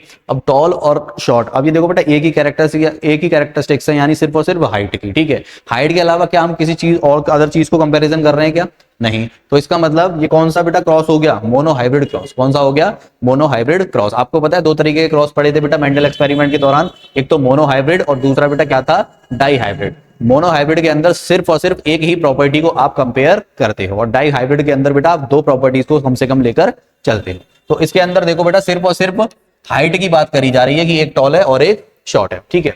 तो यहां पर बेटा हम कह सकते हैं कि मोनो हाइब्रिड क्रॉस की कंडीशन है, और बोला जा रहा है produced F one progeny through cross fertilization. और एब1 प्रोजेनी में जो मेंडल है उसने क्या ऑब्जर्व करा, what did Mendel observe in the F one progeny, यानी फर्स्ट जनरेशन के अंदर जो भी रिजल्ट आए होंगे मोनो हाइब्रिड क्रॉस के दौरान, तो उसमें उसने क्या ऑब्जर्व करा होगा, ठीक है। अब आपको पता है बेटा कि F1 जनरेशन के अंदर जितने भी आपकी कैरेक्टरिस्टिक्स शो होती हैं वो सिर्फ और सिर्फ डोमिनेंट ट्रेट्स की होती हैं, ठीक है। रिसेसिव ट्रेट की प्रॉपर्टीज आपको किसके अंदर शो होंगी बेटा, F2 जनरेशन यानी F2 प्रोजेनी के अंदर, ठीक है। तो F1 जनरेशन के अंदर उन्होंने ये नोटिस करा होगा बेटा कि जितने भी प्लांट्स बने होंगे इनके क्रॉस के बाद रिजल्ट जो आया होगा वो सारे के सारे कैसे होंगे, टॉल होंगे। कैसे होंगे बेटा, टॉल, ठीक है। तो देखो in the F1 progeny all plants were toll, all plants were toll, showing that toll traits is dominant over short trait, ठीक है। और टॉल ट्रेट जो है बेटा वो हमारा कौन सा ट्रेट है, डोमिनेंट ट्रेट। जैसा कि देखो हमने यहां पर अभी क्रॉस पढ़ा था बेटा, यहां पर हमने देखो शायद क्रॉस पढ़ा था भी, यहां पर देखो बेटा, यहां पर ये हमने एक मोनो हाइब्रिड क्रॉस पढ़ा था। अब इसके अंदर देखो बेटा जो डोमिनेंट ट्रेट है वो हमारा वॉयलेट है, और जो रिसेसिव ट्रेट है वो हमारा व्हाइट है। और F1 जनरेशन के अंदर जो बेटा रिजल्ट आया था वो कौन सा आया था, हमारा वॉयलेट आया था, ठीक है। यानी बेटा डोमिनेंट ट्रेट के ही हमारे सारे रिजल्ट आए थे। तो ऐसा ही बेटा इसके अंदर होगा, ऐसा ही सेम इसके अंदर है कि जो भी F1 जनरेशन के अंदर रिजल्ट आएगा बेटा वो सब के सब प्लांट्स कैसे होंगे, टॉल होंगे। कैसे होंगे बेटा, टॉल, ठीक है। नेक्स्ट देखिए, stability of DNA in a species is ensured during sexual reproduction, justify the statement. बोला जा रहा है बेटा कि सेक्सुअल रिप्रोडक्शन के दौरान डीएनए की स्टेबिलिटी जो है वो किस पर डिपेंड करेगी, इसको जस्टिफाई करना है। ठीक है, तो देखो जरा बेटा, sexual reproduction maintains constant chromosome number. अगर आप क्रोमोसोम नंबर को बेटा इधर उधर करते हो, कांस्टेंट नहीं रहते, तो क्या कभी भी डीएनए के अंदर स्टेबिलिटी आ पाएगी? कभी नहीं आ पाएगी, क्योंकि बेटा एक पर्टिकुलर न्यूक्लियस के अंदर जो हमारा डीएनए प्रेजेंट होता है वही क्या कहलाता है बेटा? हमारा क्रोमोसोम कहलाता है। तो बेसिकली बेटा क्रोमोसोम किस पर डिपेंड कर रहा है? डीएनए के ऊपर। तो डीएनए किस पर डिपेंड करेगा? क्रोमोसोम। यानी एक दूसरे पर क्या है बेटा? ये इंटर डिपेंडेंट। अगर हम नंबर ऑफ क्रोमोसोम्स की क्वांटिटी को कांस्टेंट नहीं करते, चेंज कर देते हैं, तो वहां पर डीएनए की स्टेबिलिटी पर इफेक्ट पड़ेगा। तो यहां पर बेटा आंसर क्या हो जाएगा हमारा? Constant chromosome number. नेक्स्ट देखिए, using height, tallness and dwarfness of a plant as an example. अब बोला जा रहा है बेटा कि आपको हाइट का एग्जांपल लेना है, एक तो टॉलनेस का और ड्वार्फनेस का। ठीक है, show that genes control the characteristics और ट्रेट्स इन एन ऑर्गेनिज्म। तो बोला जा रहा है बेटा कि एक ऑर्गेनिज्म के अंदर जो जीन्स हैं वो जीन्स कंट्रोल द कैरेक्टरिस्टिक्स और ट्रेट्स। तो जीन्स है बेटा वो हमारी कैरेक्टरिस्टिक्स को कंट्रोल करते हैं। यानी सिंपल सी चीज कि जब कभी भी आप क्रॉस करोगे दो चीजों को, तो उससे जो रिजल्ट आएगा वो जीन्स पर डिपेंड करेगा। यानी जो रिजल्ट होगा उसकी जो कैरेक्टरिस्टिक्स होंगी वो किस पर डिपेंड करेंगी? जीन्स पर डिपेंड करेंगी। ये आपको यहां पर प्रूव करना है। ठीक है, तो देखो जरा बेटा, सबसे पहले हम कैपिटल टी ये ले लेते हैं हम टॉल के लिए, और स्मॉल टी ये ले लेते हैं बेटा हम ड्वार्फ के लिए। ठीक है, तो ये हमारे क्या हो जाएंगे? पेरेंट्स। यहां आ जाएंगे हमारे बेटा गैमेट्स। अब यहां से गैमेट की फॉर्मेशन क्या होगी? Capital T. यहां से क्या होगी बेटा? Small T. ठीक है, और यहां से जो रिजल्ट आएगा यानी F1 जनरेशन जो आएगी यहां से, वो हमारी क्या आ जाएगी बेटा? कैपिटल टी और स्मॉल टी दोनों को फ्यूज करके। ठीक है, तो यहां पर कैपिटल टी स्मॉल टी ये कैसा आ गया बेटा? टॉल। कैसा आएगा ये? टॉल। ठीक है, अब हम क्या करेंगे? दोबारा से बेटा हम इसी को फिर से क्रॉस कराएंगे। अब फिर से क्रॉस कराओगे तो देखो इस बार आप जो F1 जनरेशन में जो रिजल्ट आता है उसी को सेल्फ पॉलिनेटेड कराते हो, यानी capital T small T into capital T small. ठीक है, अब यहां से गैमेट्स की फॉर्मेशन क्या होगी? Capital T small T, capital T small T. इसको इससे क्रॉस कराओगे कैपिटल टी, इसको इससे क्रॉस कराओगे कैपिटल टी स्मॉल टी, इसको इससे क्रॉस कराओगे कैपिटल टी स्मॉल टी, इसको इससे क्रॉस कराओगे स्मॉल टी स्मॉल टी। ठीक है, अब जरा देखो बेटा, यहां पर इस जीन को देखना, इस जीन पेयर को देखना बेटा, ये जो कॉम्बिनेशन है इसके अंदर सिर्फ और सिर्फ डोमिनेंट ट्रेट है। ठीक है, तो इसके अंदर पूरा जो डोमिनेंट कैरेक्टरिस्टिक्स हैं वो शो होंगी, और प्लांट कैसा दिखेगा बेटा आपको? टॉल। इसके अंदर भी डोमिनेंट ट्रेट है टॉल, इसके अंदर भी टॉल, और इसके अंदर कोई डोमिनेंट नहीं है, रिसेसिव है, तो ये कैसा हो जाएगा बेटा? ड्वार्फ। ठीक है, अब एक चीज देखो बेटा, यहां पर जो जीन्स हैं वो डिफरेंट है। ठीक है, लेकिन फिजिकल अपीयरेंस तीनों का सेम है। तो यहां पर जीन्स देखना कि ये होमोजाइगस है, कैपिटल टी दोनों सेम है, दोनों एलील सेम है, तो ये कैसा हो जाएगा बेटा? होमोजाइगस। इसके अंदर एक कैपिटल है एक स्मॉल है, हेट्रोजाइगस। एक कैपिटल है एक स्मॉल है, हेट्रोजाइगस। अब ये दोनों स्मॉल है, ये भी होमोजाइगस। तो जब एक कैपिटल और एक स्मॉल एलील होगा तो वो हेट्रोजाइगस के अंदर आएगा, और जब दोनों ही बेटा सेम एलील होंगे, जैसे कि ये कैपिटल टी और स्मॉल टी, ये होमोजाइगस कहलाएंगे। ठीक है, तो यहां पर जो बेटा आपका प्लांट का अपीयरेंस है कि टॉल होगा कि शॉर्ट होगा, वो किस पर डिपेंड करेगा बेटा? जीन्स पर डिपेंड करेगा। ठीक है, और यहां पर अगर इनकी रेशियो की बोला जाऊं तो देखो फिनोटाइप रेशियो क्या होगा बेटा इनका? फिनोटाइप मतलब कि फिजिकली देखने में कैसे हैं। तो देखो 1 2 3 टॉल हैं और एक ड्वार्फ है, तो 3:1।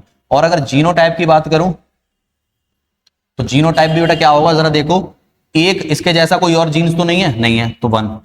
ये दोनों बेटा देखो एक जैसे हैं, कितने हैं ये? टोटल 2, और ये अकेला एक है। ठीक है, इन रेशियोज को याद कर लो बेटा, चाहे कोई भी प्रॉपर्टी आपसे क्रॉस कराई जाए मोनो हाइब्रिड क्रॉस के अंदर, उसका फिनोटाइप और जीनोटाइप रेशियो ये आप याद कर लीजिए, सेम यही आएगा। फिनोटाइप जो है 3:1 आएगा और जीनोटाइप जो है 1:2:1 आएगा। तो यहां से हमें पता लग रहा है बेटा कि प्लांट दिखने में कैसा होगा ये उसके जीन्स पर डिपेंड करेगा, यानी उसकी जो कैरेक्टरिस्टिक्स है वो किस पर डिपेंड करेंगी? जीन्स पर डिपेंड करेंगी। नेक्स्ट देखिए, define inheritance, how it differ from heredity. बोला जा रहा है बेटा इनहेरिटेंस में और हेरिडिटी में क्या फर्क है। सबसे पहली चीज कि पेरेंट्स के अंदर से ऑफस्प्रिंग्स के अंदर कैरेक्टरिस्टिक्स का ट्रांसफर होना, वो हमारी क्या कहलाती है बेटा? हेरिडिटी कहलाती है। ठीक है, यानी जो कैरेक्टरिस्टिक्स हैं वो हमारी 1 जनरेशन से दूसरी जनरेशन में ट्रांसफर हो रही हैं, वो हमारी क्या कहलाएगी? हेरिडिटी। और जिस प्रोसेस से हो रहा होगा वो क्या कहलाएगा बेटा? इनहेरिटेंस। ठीक है, तो देखो जरा डेफिनेशन को, inheritance is the process by which traits are transmitted from parent to offspring. यानी पेरेंट से ऑफस्प्रिंग के अंदर जिस प्रोसेस के दौरान जो हमारी इंफॉर्मेशन ट्रांसफर हो रही है, जीन्स के फॉर्म में ट्रांसफर हो रही है, वो हमारा क्या कहलाता है? इनहेरिटेंस। ठीक है, और पेरेंट से ऑफस्प्रिंग के अंदर इंफॉर्मेशन का ट्रांसफर होना, ये हमारा नॉर्मल क्या कहलाएगा बेटा? हेरिडिटी कहलाएगा। ये क्या कहलाएगा? हेरिडिटी। ठीक है, क्लियर? ये बेसिक डेफिनेशन पूछ लेता है बेटा हमसे। ठीक है, नेक्स्ट देखिए, how does the parents characters transfer in offspring. Parents के जो बेटा प्रॉपर्टीज हैं, कैरेक्टर्स हैं, वो ऑफस्प्रिंग के अंदर यानी उनके बच्चों के अंदर कैसे ट्रांसफर होती हैं। तो आपको पता है बेटा कि डीएनए के अंदर प्रेजेंट होती है सारी इंफॉर्मेशन। अब डीएनए के बेटा क्या होते हैं, डिफरेंट डिफरेंट सेगमेंट्स होते हैं। जैसे कि एग्जांपल के तौर पे देता हूं, मान लो ये मैंने एक स्ट्रक्चर बनाया बेटा, जिस तरीके का मैंने स्ट्रक्चर बनाया है जो कि हमारा डीएनए का स्ट्रक्चर होता है, इसको बोलता हूं हेलिकल कॉइल स्ट्रक्चर। ठीक है, इसके अंदर ये कुछ इस तरीके से हमारा डीएनए होता है। ठीक है, अब मान लो बेटा ये एक सेगमेंट है, दूसरा सेगमेंट ये है, दो सेगमेंट का एग्जांपल ले लिया। एक सेगमेंट ये है, इसके अंदर हो सकता है बेटा हाइट से रिलेटेड इंफॉर्मेशन हो। ये दूसरा सेगमेंट है, इसके अंदर हो सकता है कि आई के कलर को लेकर क्या हो, इंफॉर्मेशन हो। अब यहां पर ये जो बेटा एक सेगमेंट होता है ना, इसी को हम बोलते हैं क्या, जीन। यानी ये जो जीन है वो किसका है, हाइट का। ये दूसरा जो जीन है ये किसका है बेटा, आई कलर का। ठीक है, तो यानी इंफॉर्मेशन एक डीएनए के अंदर होती है बेटा, किसी भी पेरेंट से अगर ट्रांसफर होगी तो डीएनए के द्वारा होगी। और डीएनए में भी क्या प्रेजेंट है बेटा, डिफरेंट सेगमेंट, और उन्हीं डिफरेंट सेगमेंट को हम क्या बोलते हैं बेटा, जीन बोलते हैं। तो बेसिकली हम ये कह सकते हैं इनडायरेक्टली कि एक पेरेंट से उसके ऑफस्प्रिंग तक जो ट्रांसफर होता है इंफॉर्मेशन को लेकर, जो जाता है कैरेक्टरिस्टिक्स को जो लेकर जाता है, वो क्या होते हैं, हमारे जीन्स होते हैं। यानी जीन्स के फॉर्म में कैरेक्टरिस्टिक्स का ट्रांसफर होता है। तो जीन्स प्रेजेंट ऑन क्रोमोसोम्स, तो क्रोमोसोम्स के अंदर क्या प्रेजेंट है बेटा, जीन्स प्रेजेंट है। क्लियर। नेक्स्ट देखिए, how does the creation of variation in a species promote survival. अब बोला जा रहा है बेटा कि वेरिएशन का सर्वाइवल से क्या लेना देना है। ठीक है, अब एक चीज बताओ बेटा कि अगर मैं पहले बहुत टाइम पहले की अगर बात करूं तो वहां पर एनवायरमेंटल कंडीशन और अब की एनवायरमेंटल कंडीशन में जमीन आसमान का फर्क है। ठीक है, तो उस टाइम के जो बेटा हमारे लिविंग ऑर्गेनिज्म थे, आज के टाइम पर सर्वाइव कर पाएंगे क्या, बहुत मुश्किल होगा। ठीक है, अगर उनके अंदर आज के एनवायरमेंट को लेकर अगर उनके अंदर वेरिएशन चेंजेस नहीं आए तो वो आज के समय पर बिल्कुल भी उनकी स्पीसीज जो है सर्वाइव नहीं कर पाएगी। तो वेरिएशन इसीलिए बेटा बहुत जरूरी है एक ह्यूमन या फिर कह सकते हो लिविंग ऑर्गेनिज्म के सर्वाइवल के लिए, क्योंकि एनवायरमेंटल कंडीशंस क्या होती हैं, चेंज होती है। एनवायरमेंटल कंडीशंस चेंज होगी तो उनकी बॉडी बेटा उनके उस एनवायरमेंट को अडेप्ट करने के अनुसार अपने चेंजेस लाने पड़ेंगे। ठीक है, अगर बेटा एनवायरमेंट को ही अडेप्ट नहीं कर पा रही, उनकी बॉडी इतना कैपेबल ही नहीं है, तो कभी भी स्पीसीज खत्म हो सकती है। जैसे कि अभी आप देखते हो बेटा कि हमारी कई ऐसी प्रजातियां हैं जो इस समय समय पर धीरे धीरे क्या होती जा रही हैं, विलुप्त होती जा रही है। जिसमें से हमारे कुछ टाइगर्स में, जैसे बंगाल टाइगर जो है, इनकी भी बेटा प्रजाति बहुत ही कम, रेयर रह गई। ठीक है, तो ये वेरिएशन का बेटा सर्वाइवल से डायरेक्ट लेना देना है कि अगर वेरिएशन नहीं होगा समय के अनुसार आगे आने वाली स्पीसीज में, जनरेशन में, तो वहां पर सर्वाइवल रेट क्या हो जाएगी, कम हो जाएगी। क्लियर।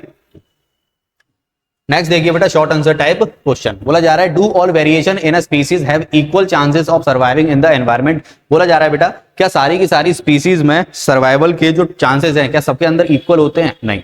अगर बेटा अगर आपके अंदर वेरिएशन, किसी भी लिविंग ऑर्गेनिज्म के अंदर वेरिएशन हार्मफुल नहीं है, तो बेटा वहां पर हम कह सकते हैं कि जो सर्वाइवल रेट होगा वो इंक्रीज होगा। क्योंकि अगर मान लो हार्मफुल वेरिएशन है उसके अंदर, तो उसका सर्वाइवल रेट क्या हो जाएगा, डिक्रीज हो जाएगा, क्योंकि वो ज्यादा बेबीज प्रोड्यूस नहीं कर पाएगा। प्रोड्यूस तो नहीं कर पाएगा क्योंकि खुद ही बेटा जिंदा नहीं रह पा रहा, और जब खुद जिंदा नहीं रह पाएगा तो ज्यादा बेबीज प्रोड्यूस नहीं होंगे, और ज्यादा बेबीज प्रोड्यूस नहीं होंगे बेटा उससे, तो वो धीरे धीरे क्या हो जाएगी, स्पीसीज खत्म हो जाएगी, विलुप्त हो जाएगी। अगर बेटा सर्वाइवल के फेवर में अगर वेरिएशन आ रहे हैं, चेंजेस आ रहे हैं, तो वहां पर हम ये कह सकते हैं कि जो भी वेरिएशन के अनुसार किसी भी लिविंग ऑर्गेनिज्म में चेंजेस आए वो पॉजिटिव हैं, और वो लंबे समय तक जिएगा, और लंबे समय तक बेटा सर्वाइव करेगा, जिएगा, तो ज्यादा लार्ज ऑफ नंबर बेबीज को प्रोड्यूस करेगा। और ज्यादा लार्ज ऑफ नंबर बेबीज को प्रोड्यूस करने का मतलब ये है कि वो स्पीसीज जो है बहुत लंबे समय तक चलेगी। ठीक है, तो यहां पर ये करेक्ट आंसर आपका होगा। नेक्स्ट देखिए बेटा, नेक्स्ट देखिए, in a cross between red colour and white colour flower. देखो बेटा क्रॉस बोल रहा है, एक तो रेड कलर के अंदर और एक व्हाइट कलर। अब सीधी देखो बेटा यहाँ पर एक चीज, कलर के अलावा कुछ और आपको बेटा यहाँ पर कंपेयर करना है क्या, नहीं करना, तो सिर्फ और सिर्फ कलर है। अब वो रेड है, व्हाइट है, ब्लू है, वो अलग चीज है, सिर्फ और सिर्फ कलर को। ठीक है, अब यहाँ पर एक ही कैरेक्टरिस्टिक्स है बेटा, सिर्फ और सिर्फ कलर, तो ये कौन सा क्रॉस होगा, मोनो हाइब्रिड क्रॉस। ठीक है, तो यहाँ से हमने पहचान लिया मोनो हाइब्रिड क्रॉस, और हमें क्रॉस कराना है एक तो रेड कलर को और दूसरा बेटा व्हाइट कलर को। ठीक है, तो हम मान लेते हैं कैपिटल आर और कैपिटल आर, यहां से स्टार्ट करेंगे। कैपिटल आर और कैपिटल आर ये हमारा किसके लिए बेटा, रेड कलर के लिए। क्लियर। और व्हाइट कलर के लिए क्या कर लो बेटा, स्मॉल आर और स्मॉल आर। ठीक है, अच्छा बेटा बच्चे ये गलती करेंगे कि रेड कलर के लिए आर ले लिया, व्हाइट के लिए डब्ल्यू ले लेंगे, तो वो गलत हो जाएगा बेटा। आपको जो लेटर आपने डोमिनेंट के लिए लिया है वही आपको स्मॉल में रिसेसिव के लिए लेना है। ठीक है, कलर कोई भी हो, कोई फर्क नहीं पड़ता। अगर आपने कैपिटल आर को रेड लिया है तो व्हाइट को आपको स्मॉल आर ही लेना पड़ेगा, वरना बेटा आपका आंसर गलत हो जाएगा, एग्जाम में आपको मार्क्स नहीं मिलेंगे। आगे बोला बेटा, when plants with red color flowers of F1 generation were self pollinated plant of F2 generation। बोला जा रहा है बेटा कि जो F1 जनरेशन में जो भी प्लांट आएंगे उसको हमने F2 जनरेशन के लिए क्या कर दिया, सेल्फ पॉलिनेट कर दिया, ठीक है। Were obtained in which 75% of plant were with red flower, और बोला जा रहा है बेटा कि F2 जनरेशन के अंदर 75% प्लांट जो है वो कैसे हैं, रेड, और 25% प्लांट कैसे हैं बेटा, हमारे व्हाइट है, ठीक है। ये कंडीशन उसने दे रखी है और आप इसको आगे अभी क्रॉस करोगे तो आपको वैसे ही पता लग जाएगा कि 75% हमारे रेड फ्लावर्स आएंगे क्योंकि डोमिनेंट कैरेक्टरिस्टिक्स है, और 25% हमारे F2 जनरेशन के अंदर व्हाइट फ्लावर्स आएंगे। आगे बोला बेटा explain the inheritance of traits in above cross with the help of a flow chart only along with the ratio of plant obtained. अब बोला जा रहा है बेटा कि फ्लो चार्ट की हेल्प से इसको बताओ और उनका रेशियो निकालो। तो बेटा देखो मोनो हाइब्रिड क्रॉस यहां पर कर देना, तो ये हमारे क्या हो गए बेटा, पेरेंट, ये हमारे क्या हो गए, पेरेंट, और फिर दोबारा से यहां पर गेमेट्स की फॉर्मेशन होगी, गेमेट्स की फॉर्मेशन होगी तो यहां से निकलेगा बेटा कैपिटल आर और यहां से निकलेगा स्मॉल आर, ठीक है। और जो आपकी F1 जनरेशन आएगी वो क्या आएगी बेटा, यहां से इन दोनों को क्रॉस करके कैपिटल आर और स्मॉल आर। अब यहां पर देखो बेटा कैपिटल आर है ना, अब कैपिटल लेटर है तो बस बेटा उसी को प्रायोरिटी देनी है। कैपिटल आर किसको रिप्रेजेंट कर रहा है, रेड को, तो यहां पर जो कलर बनेगा वो कौन सा बनेगा बेटा, रेड कलर, यानी रेड फ्लावर, रेड फ्लावर, ठीक है। अब देखो उसने बोला भी है when plant with red colour flower of F1 generation, और F1 जनरेशन के अंदर उसने क्या देगा बेटा कि रेड कलर का फ्लावर बना, तो देखो हमने भी निकाल लिया रेड कलर का फ्लावर बना है। अब क्या करोगे बेटा F2 जनरेशन के लिए फिर दोबारा से इसी को जो F1 जनरेशन में जो रिजल्ट आया है इसी को सेल्फ पॉलिनेट कर दो। तो यहां पर इस बार पेरेंट क्या हो जाएगा बेटा, यहां पर इस बार पेरेंट हो जाएगा capital R small R, capital R small R. इसी को बेटा सेल्फ पॉलिनेट कर दिया हमने, इसी को क्रॉस कर दिया, ठीक है। तो देखो बेटा यहां पर जो गैमेट्स की फॉर्मेशन होगी तो हमारी क्या हो जाएगी, capital R small R, capital R small R, ठीक है। अब यहां पर F2 जनरेशन से यहां पर बेटा इनको क्रॉस कराओ पहले, capital R small, capital R, capital R, capital R small, small R capital R, small R small, ठीक है। तो यहां पर देखो बेटा F2 जनरेशन में क्या आ जाएगा, अब F2 जनरेशन में देखो बेटा ये क्या है हमारा कैपिटल आर तो रेड कलर, इसमें भी डोमिनेंट कैरेक्टर है तो रेड कलर, ये भी देखो कैपिटल आर है इसके अंदर तो भी रेड कलर। अब इसमें कोई कैपिटल लेटर नहीं है, मतलब ये रिसेसिव ट्रेट है बेटा, रिसेसिव में क्या है बेटा, व्हाइट, ठीक है। अब ये F2 जनरेशन में आ गया बेटा। अब F2 जनरेशन के लिए ये है हमारा F2 जनरेशन, ठीक है। अब इनका अगर आपको रेशियो लिखना है बेटा तो रेशियो के लिए क्या हो जाएगा, फिनोटाइप। अभी वैसे मैंने तो बता चुका हूं ये पिछले क्वेश्चनों में, पर फिर से देख लो। फिनोटाइप मतलब कि फिजिकल अपीयरेंस कैसा। अब 1 2 3 रेड है बेटा, 3 रेड और 1 व्हाइट, ठीक है। और इसी का अगर मैं जीनोटाइप बोलूं तो इसी का जीनोटाइप क्या हो जाएगा बेटा, देखो 1 कैपिटल आर है, 2 हमारे ये हैं और 1 स्मॉल आर, तो ये इसका क्या हो जाएगा, जीनोटाइप रेशियो। यही आपको बेटा करके बताना था इसके अंदर, और इंपॉर्टेंट लगा लो बेटा इस क्वेश्चन को, इंपॉर्टेंट लगा लो। कुछ क्वेश्चन है जहां पर इंपॉर्टेंट मार्क कर लो इनको, बहुत आने वाला है। मोनो हाइब्रिड क्रॉस एग्जाम के अंदर पूछेगा ही पूछेगा 110%। नेक्स्ट देखिए बेटा, in a family of 4 individuals the father possesses long ear. एक बोला जा रहा है एक फैमिली के अंदर 4 लोग हैं, एक फैमिली के अंदर 4 लोग हैं जिसमें फादर के पास बेटा लंबे कान है, तो उसके ईयर्स हैं वो कैसे हैं, लॉन्ग, फादर के पास, ठीक है। And the mother possessive short years, और जो मम्मी के बेटा कान है वो कैसे हैं, छोटे। If parent had pure dominant and recessive trait respectively. अब बोला जा रहा है बेटा कि फादर के पास लॉन्ग ईयर्स के क्या है, डोमिनेंट ट्रेट है, ठीक है। यानी लॉन्ग ईयर्स को उन्होंने डोमिनेंट माना और स्मॉल ईयर्स को उन्होंने क्या मान लिया, रिसेसिव ट्रेट, ठीक है। बोला जा रहा है then calculate the ratio of genetic makeup of F2 generation so a suitable cross, ठीक है। अब F2 जनरेशन में आपको फिर से क्या बताना है बेटा, रेशियो बताना है। अब कुछ नहीं, मोनो हाइब्रिड क्रॉस का ही फिर से एग्जांपल है, फिर से, ठीक है। तो जरा देखो,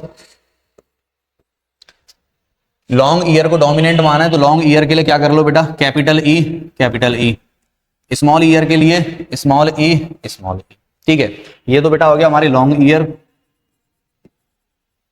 और ये हो जाएगा बेटा शॉर्ट ईयर, ठीक है। अब मैं इसको पूरे को दोबारा से करके नहीं बताऊंगा बेटा, यहां पर सिर्फ और सिर्फ क्या फर्क है देख लो। यहां पर कैपिटल आर है, स्मॉल आर है, सेम प्रोसेस अप्लाई कर देना, सेम, बस कैपिटल आर की जगह कैपिटल ई लिख देना, स्मॉल आर की जगह स्मॉल ई लिख देना। रेशियो सेम आएगा बेटा मोनो हाइब्रिड क्रॉस का, फिनोटाइप का आ जाएगा 3:1, और जो बेटा आपका जीनोटाइप का आएगा वो आएगा 1:2:1। तो ये ए वाले का आंसर है, तो बिल्कुल सेम आप उतार लेना एज इट इज प्रीवियस, पिछले वाले क्वेश्चन। कौन सा है बेटा, क्वेश्चन 30 की तरह सेम, ठीक है। अब बी पार्ट में देखो, if father had short year and mother had long year, explain what affect it will have in the ratio of genetic makeup of F2 generation. अब बोला जा रहा है बेटा कि अगर फादर के इस बार शॉर्ट ईयर हो जाए और मदर के बेटा लॉन्ग ईयर हो जाए तो F2 जनरेशन के रेशियो पर क्या असर पड़ेगा? कोई असर नहीं पड़ेगा बेटा, क्योंकि यहां पर देखो बेटा एक पेरेंट के पास जो है बेटा रिसेसिव ट्रेट्स हैं और दूसरे पेरेंट के पास क्या है? Dominant trait. अब इसको बस इंटरचेंज कर दिया बेटा, पहले फादर के पास डोमिनेंट थे, अब मदर के पास डोमिनेंट कर दिया, तो सिर्फ इंटरचेंज किया है, तो रेशियो में कोई भी फर्क नहीं आएगा। देयर इज नो चेंज, लिख देना बेटा, there is no change in ratio. ठीक है, कोई भी चेंज नहीं आएगा बेटा, कोई चेंज नहीं आएगा। नेक्स्ट देखिए बेटा, 2 pea plants, one with round yellow seeds and another with wrinkled green. अब जरा देखो बेटा, यहां पर नोटिस करना कि आपको एक तो राउंड और येलो, ठीक है, राउंड क्या है बेटा? शेप, और येलो क्या है? कलर। यानी आप दो कैरेक्टरिस्टिक्स को यहां पर कंपेयर कर रहे हो, एक तो शेप को और एक कलर को। और आप बेटा जब दो कैरेक्टरिस्टिक्स को एक साथ कंपेयर करते हो तो वो कौन सा क्रॉस होता है आपका? Dihybrid cross. तो हमें इतना तो पता लग गया बेटा कि इस क्वेश्चन के अंदर डाई हाइब्रिड क्रॉस यूज हो रहा है। ठीक है, तो जब आप बेटा राउंड येलो सीड्स को और रिंकल्ड ग्रीन सीड्स को बेटा जब आप क्रॉस कराते हो तो आपको आंसर में क्या मिलता है? राउंड एंड येलो, जो कि हमारा RRYY, जो कि F1 जनरेशन शो करता है। ठीक है, अब बोला जा रहा है when F1 plants are self pollinated. जो बेटा ये F1 जनरेशन से जो प्लांट निकल गया, यानी capital R small r capital Y small y, जब आप इनको सेल्फ पॉलिनेट कराओगे तो which new combination of character is expected in F2 generation, F2 progeny या जनरेशन। ठीक है, कि F2 प्रोजेनी में वो कौन से नए कैरेक्टर्स हैं जो आपको शो होंगे, यानी देखने को मिलेंगे, जो कि आपको F1 जनरेशन में नहीं मिले। तो F1 जनरेशन में तो देखो बेटा राउंड येलो है ही है, रिंकल्ड ग्रीन है ही है। ठीक है, तो इनको छोड़ के जो भी आपके जो नए कैरेक्टरिस्टिक्स होंगे उनकी बात करी जा रही है। बोला जा रहा है how many seeds with these new combination of characters, कि जो नए कॉम्बिनेशन फॉर्म्स होंगे उसके कितने नंबर ऑफ सीड्स प्रेजेंट होंगे। और टोटल जो सीड्स दे रखे हैं बेटा वो दे रखे हैं हमें 160 सीड्स। ठीक है, तो एक्सप्लेन विद रीजन, आंसर और देना बेटा आपको। ठीक है, तो जरा देखो चेक करते हैं। सबसे पहली चीज कि किसकी बात हो रही है बेटा? इन डाई हाइब्रिड क्रॉस। तो ये बात हो रही है बेटा डाई हाइब्रिड क्रॉस। ठीक है, तो डाई हाइब्रिड क्रॉस की बात हो रही है। तो डाई हाइब्रिड क्रॉस में जरा सबसे पहले हमें फिनोटाइप रेशियो देखना है बेटा। फिनोटाइप रेशियो क्या होता है? फिनोटाइप रेशियो होता है बेटा डाई हाइब्रिड क्रॉस के अंदर 9:3:3:1। तो सबसे पहले उसी को लिखेंगे बेटा। सबसे पहले राउंड येलो कितना होता है बेटा इसका? 9। राउंड ग्रीन कितना होता है बेटा? 3। रिंकल्ड येलो कितना होगा बेटा इसका भी? 3। और रिंकल्ड ग्रीन ये कितने होते हैं बेटा? 1। यानी ये फिनोटाइप रेशियो है बेटा डाई हाइब्रिड क्रॉस के अंदर। अब इनका बेटा देखो फ्रैक्शन में चेंज करो, टोटल कितने हैं बेटा? 9 + 3 + 3, 3 और 3 6 और 1 7, 7 और 9 कितने हो गए बेटा? टोटल 16। कितने हो गए बेटा? टोटल 16। ठीक है, तो टोटल यहां पर हमने निकाल लिया बेटा 16। तो इसको रेशियो में लिखोगे तो 9/16, इसको लिखोगे तो 3/16, इसको लिखोगे तो 3/16 और इसको लिखोगे तो 1/16। क्लियर? तो रेशियो में भी लिख दिया।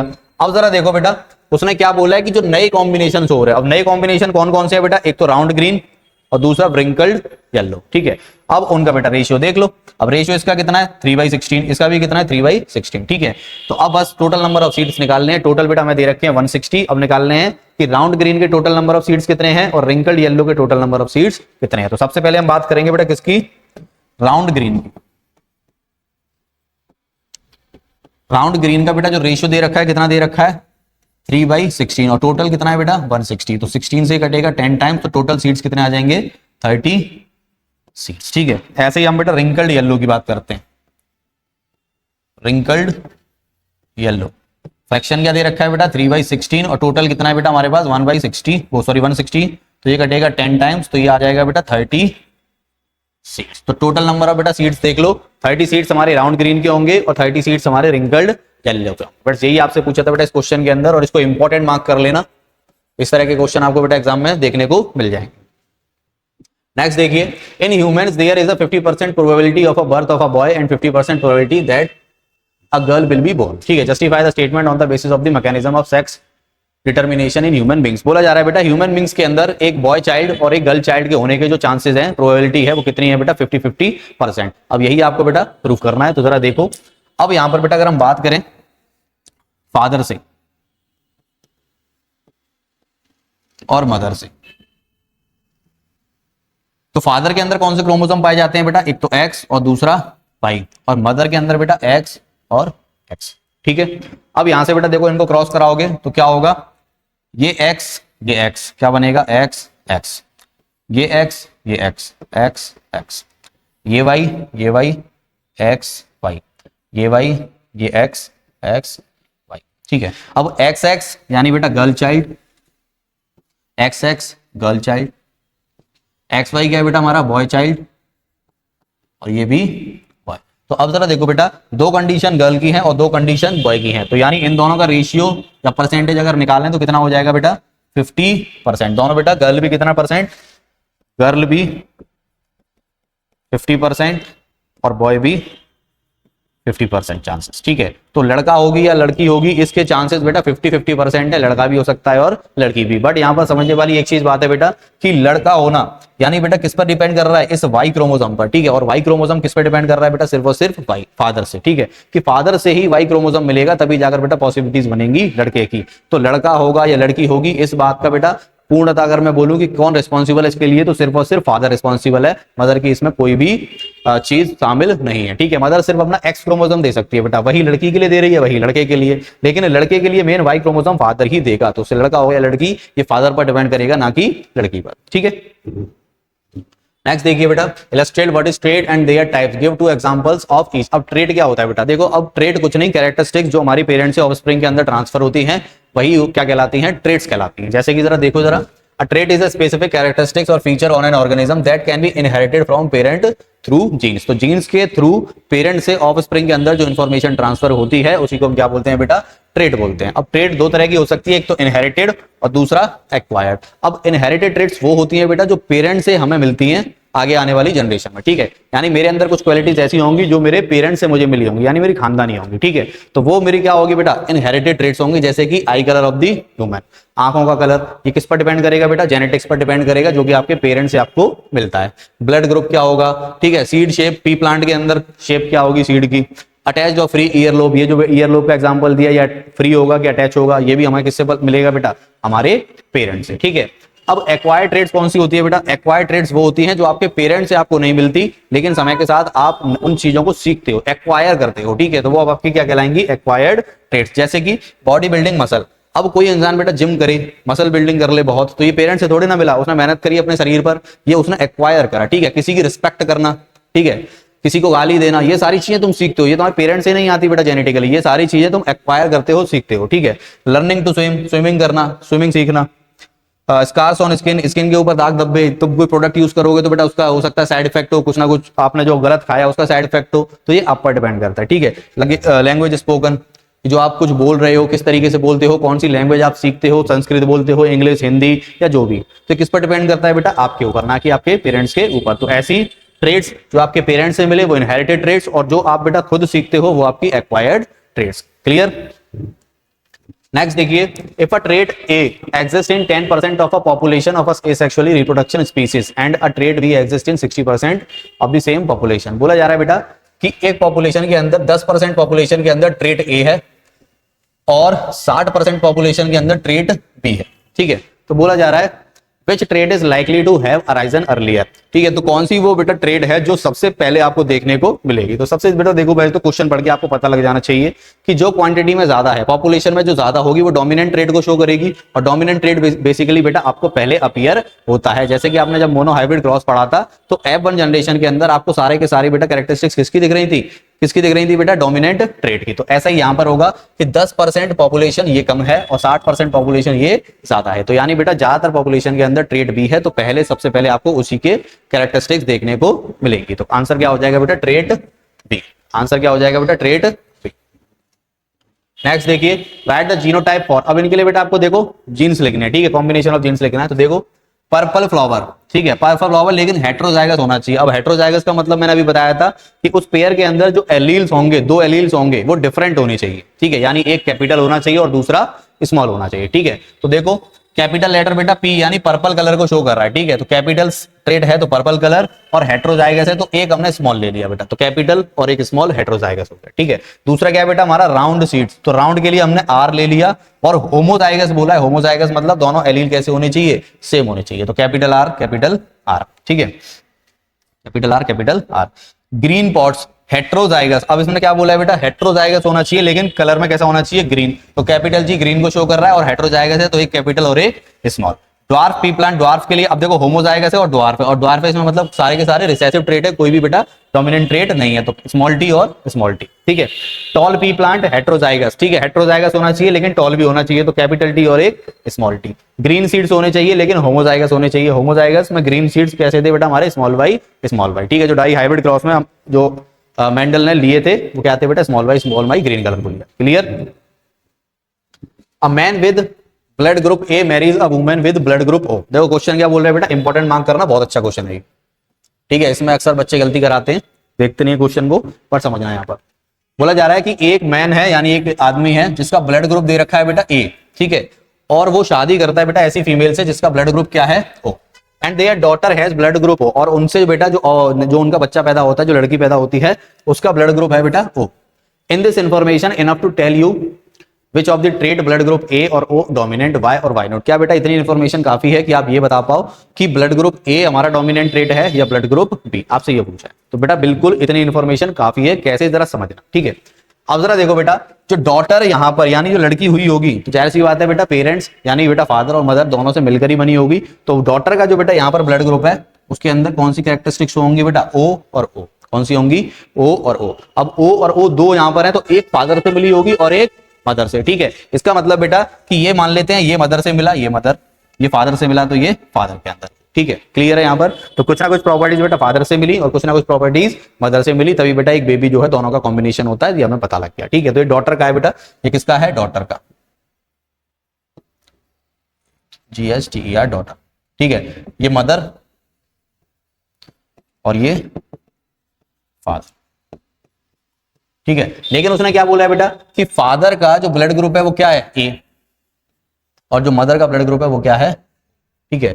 अब इसमें बताना है बेटा कि ए हमारा डोमिनेंट ट्रेट है या ओ हमारा डोमिनेंट ट्रेट है। अब मुझे एक बात बताओ बेटा, यहां पर मदर के अंदर ओ और ओ है, और यहां पर बेटा फादर के अंदर ए भी प्रेजेंट है और ओ भी प्रेजेंट है। अब देखो ए और ओ दोनों प्रेजेंट होने के बाद भी उसका ब्लड ग्रुप कैसा है, ए है, क्या है, ए। इसका मतलब ए की कैरेक्टरिस्टिक्स बेटा ओ से ज्यादा स्ट्रॉन्ग होंगी, तो बेटा नेचर में ए क्या हो जाएगा, डोमिनेंट हो जाएगा, क्या हो जाएगा, डोमिनेंट हो जाएगा, ठीक है। और ओ क्या हो जाएगा बेटा यहाँ पर, रिसेसिव, क्या हो जाएगा बेटा, रिसेसिव। समझे कि देखो जरा बेटा कि फादर के पास ओ ये प्रेजेंट है, फिर भी बेटा ए की कैरेक्टरिस्टिक्स ज्यादा शो हो रही हैं, उसका ब्लड ग्रुप ए है और ए की कैरेक्टरिस्टिक्स ज्यादा शो होंगी, तो ए हमारा क्या हो जाएगा, डोमिनेंट ट्रेट हो जाएगा, और ओ हमारा क्या हो जाएगा, रिसेसिव ट्रेट। तो देखो बेटा आंसर में लिखा है yes this information is enough since the father shows blood group A even when the carries O gene, कि ब्लड ग्रुप उसका ए है उसके पास ओ जीन होने के बावजूद भी। अब ब्लड ग्रुप ए है तो जाहिर सी बात है बेटा कि ए हमारा डोमिनेंट ट्रेट होगा। It proves that A is a dominant and O is recessive,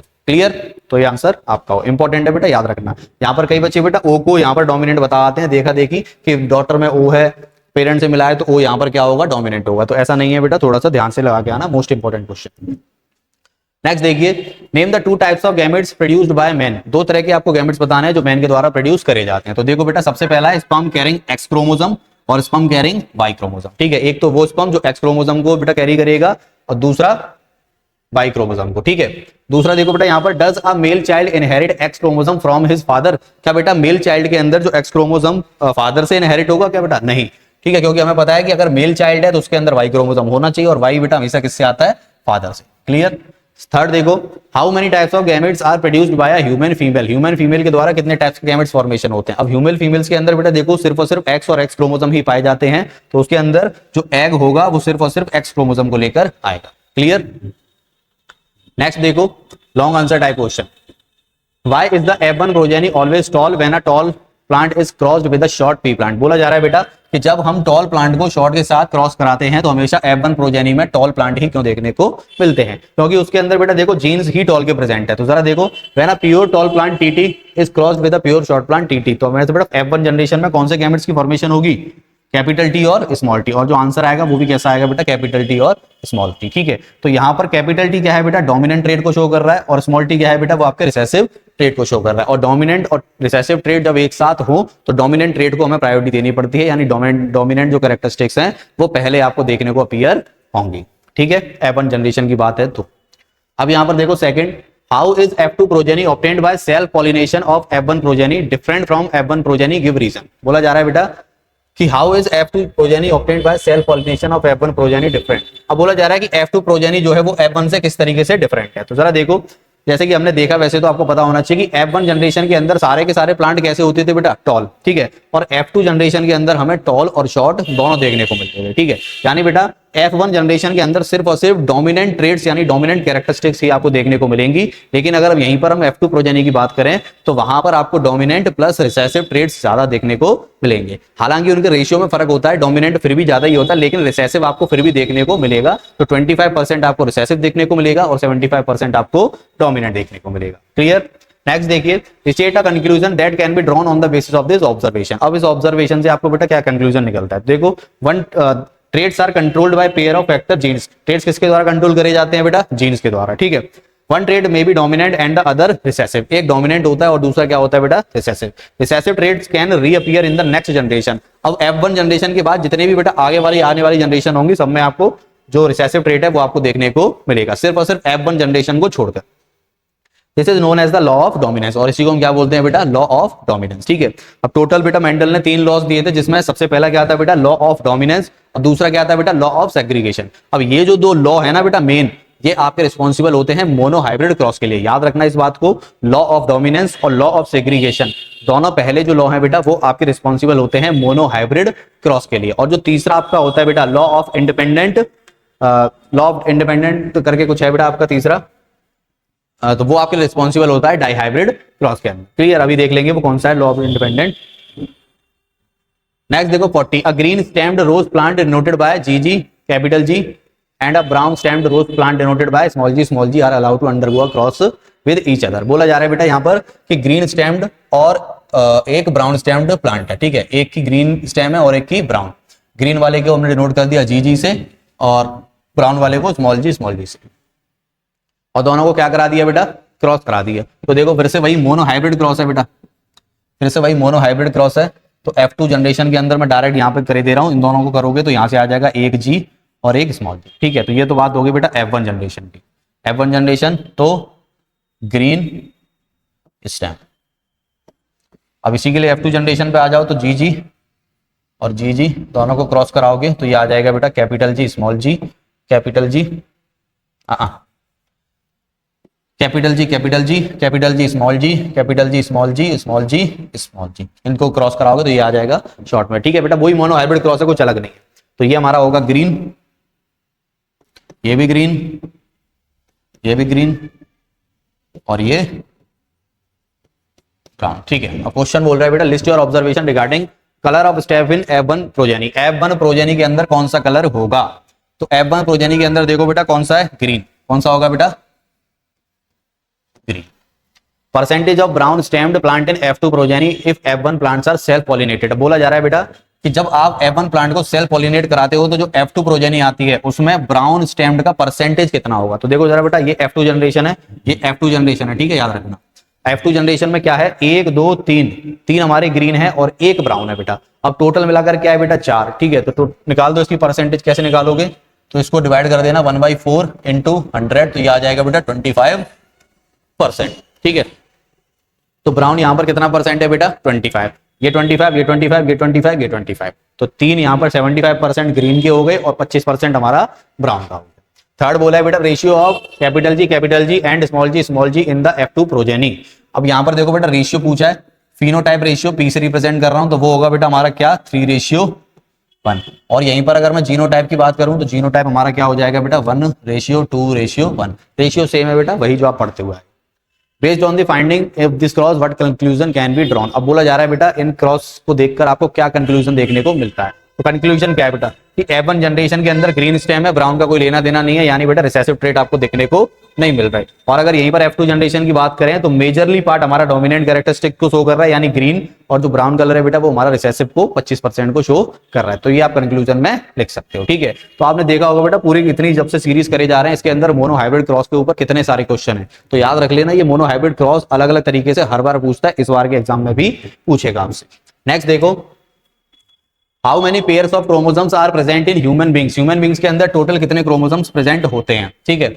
अब pairs out of these how many are sex chromosome, और उनमें से कितने आपके सेक्स क्रोमोसोम होते हैं, ठीक है। तो टोटल अगर हम बात करें, अगर हम सिंगल फॉर्म में बात करते हैं तो टोटल 46 हमारे क्रोमोसोम्स प्रेजेंट होते हैं, और अगर उन्हीं को पेयर में कन्वर्ट करते हैं तो पेयर के फॉर्म में कितना होता है बेटा, in pair 23 chromosomes, in pair 23 chromosome, और 23 में से बेटा दो पार्ट्स में इसको डिवाइड कर दो। 22 ये होते हैं बेटा आपके सोमेटिक सेल्स के अंदर, और ये होते हैं बेटा आपके जर्म सेल के अंदर, ठीक है। सोमेटिक सेल्स वो होते हैं बेटा जो बेटा रिप्रोडक्शन में यहाँ पर पार्टिसिपेट नहीं करते, और जर्म सेल जैसे कि स्पर्म सेल हो गया मेल के अंदर, और ओवम हो गया बेटा हमारे फीमेल के अंदर, ये बेटा आपके सेक्सुअल रिप्रोडक्शन में पार्ट लेता है, जो कि किस फॉर्म में होता है, एक जो बचा, ठीक है। और ये कौन से फॉर्म में होता है बेटा, हैप्लॉइड फॉर्म में होता है, ठीक है। मेल का अगर ये है तो फीमेल से जाकर ये क्या कर लेगा, फ्यूज करेगा, और ये अपना एक और एक फीमेल अपना एक मिलाकर पेयर बना देंगे, ठीक है। तो यहाँ पर एक ही क्रोमोसोम है जो कि बेटा सेक्स के लिए रिस्पॉन्सिबल होता है। नेक्स्ट देखो, बी पार्ट में क्या बोला है, बी पार्ट में बोल रहा है how many types of sex chromosomes are found in human beings. Human beings के अंदर कितने टाइप्स के आपको सेक्स क्रोमोसोम पाए जाते हैं। तो देखो बेटा, एक पाया जाएगा एक्स क्रोमोसोम, एक पाया जाएगा एक्स क्रोमोसोम, और एक पाया जाएगा बेटा आपका वाई क्रोमोसोम, ठीक है। एक तो एक्स क्रोमोसोम और एक वाई क्रोमोसोम। नेक्स्ट देखो सी पार्ट, सी पार्ट क्या बोल रहा है बेटा, सी पार्ट बोल रहा है the sex of a newborn child is a matter of chance and none of the parent may be consider responsible for it. Draw a flow chart showing determination of sex of a newborn to justify this statement. अब बोला जा रहा है बेटा कि newborn child का जो sex होगा वो बेसिकली बेटा किसी पर डिपेंड नहीं करेगा, ना तो फादर पे ना मदर पे, मतलब एक लक बाई चांस होगा। तो बिल्कुल करेक्ट स्टेटमेंट है बेटा, क्योंकि हमें पता है कि दोनों के जो चांसेस होते हैं वो कितने होते हैं, 50-50% होते हैं, ठीक है। तो 50-50% को हम यहाँ पर देखो देखने को प्रूव करने की ट्राई करते हैं। तो अगर मैं यहाँ पर मदर की बात करूं तो उसके अंदर बेटा एक्स क्रोमोसोम और एक्स क्रोमोसोम ये प्रेजेंट होता है, ठीक है। और अगर यहीं पर अगर मैं फादर की बात करूं बेटा तो यहाँ पर एक्स क्रोमोसोम और एक वाई क्रोमोसोम, और इन दोनों को जब आपस में फ्यूज करते हो तो यहां से देखो क्या आएगा बेटा, एक तो एक्स एक्स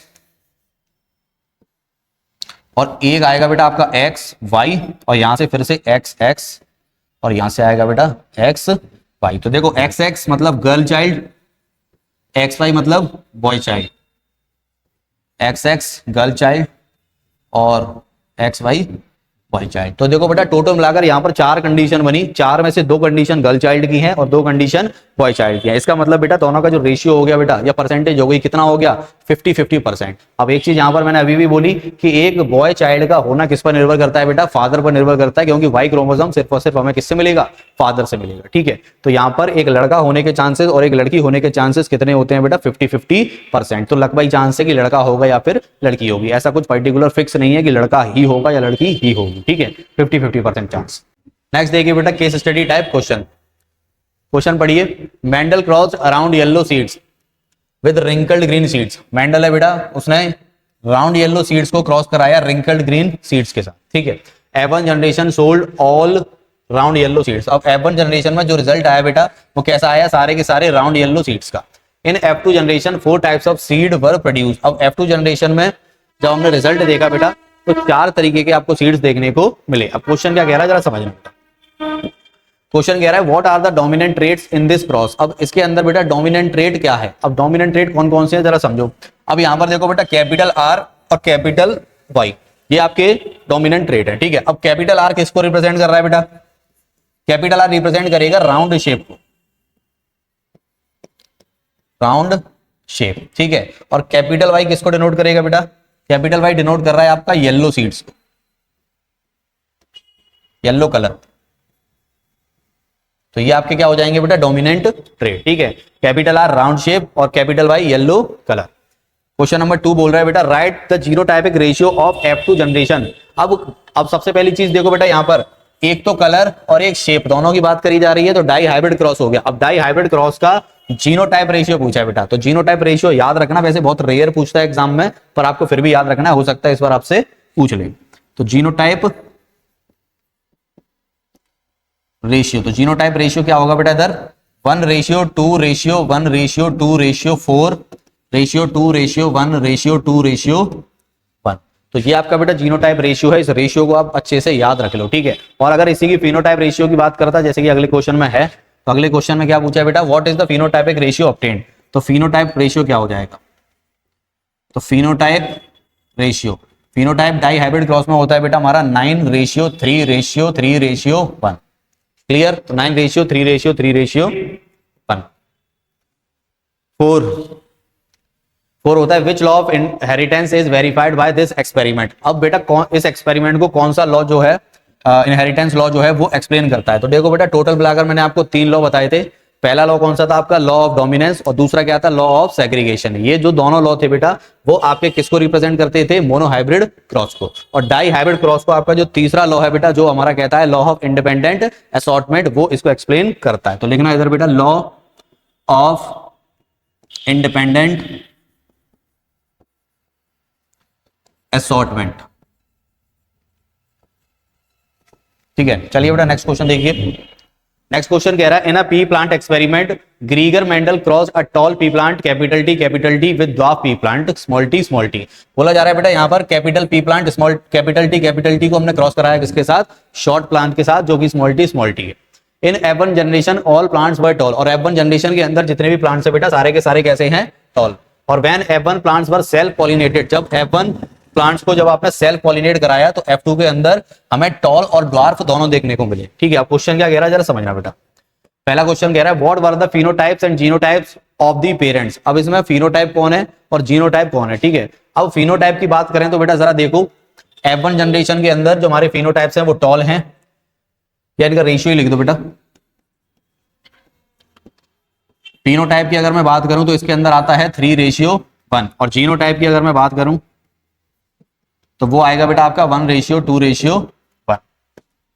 सेकंड क्वेश्चन देखिए, what is the genotype of F1 generation. F1 generation का जीनोटाइप पूछा है बेटा। तो देखो F1 जनरेशन का जो जीनोटाइप है वो क्या आएगा हमारा, वो आएगा बेटा हमारा यहाँ पर कैपिटल टी स्मॉल टी, जो कि किसका होगा बेटा, टॉल का। सिर्फ यही है, ठीक है, टॉल।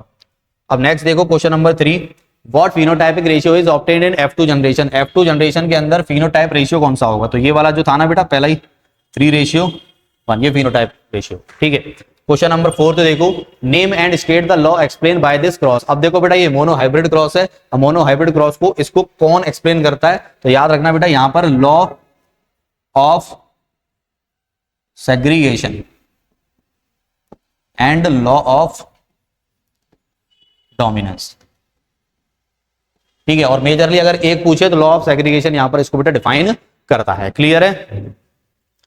तो इस सीरीज के अंदर बेटा इतने ही क्वेश्चन थे, उम्मीद करता हूं आपको अच्छे से समझ में आया होगा। इन क्वेश्चंस की आप ज्यादा से ज्यादा प्रैक्टिस करिए ताकि आपको बेटा एग्जाम के अंदर काफी हेल्प हो। मिलते हैं नेक्स्ट वीडियो में नेक्स्ट चैप्टर के साथ। तो अभी के लिए थैंक यू सो मच।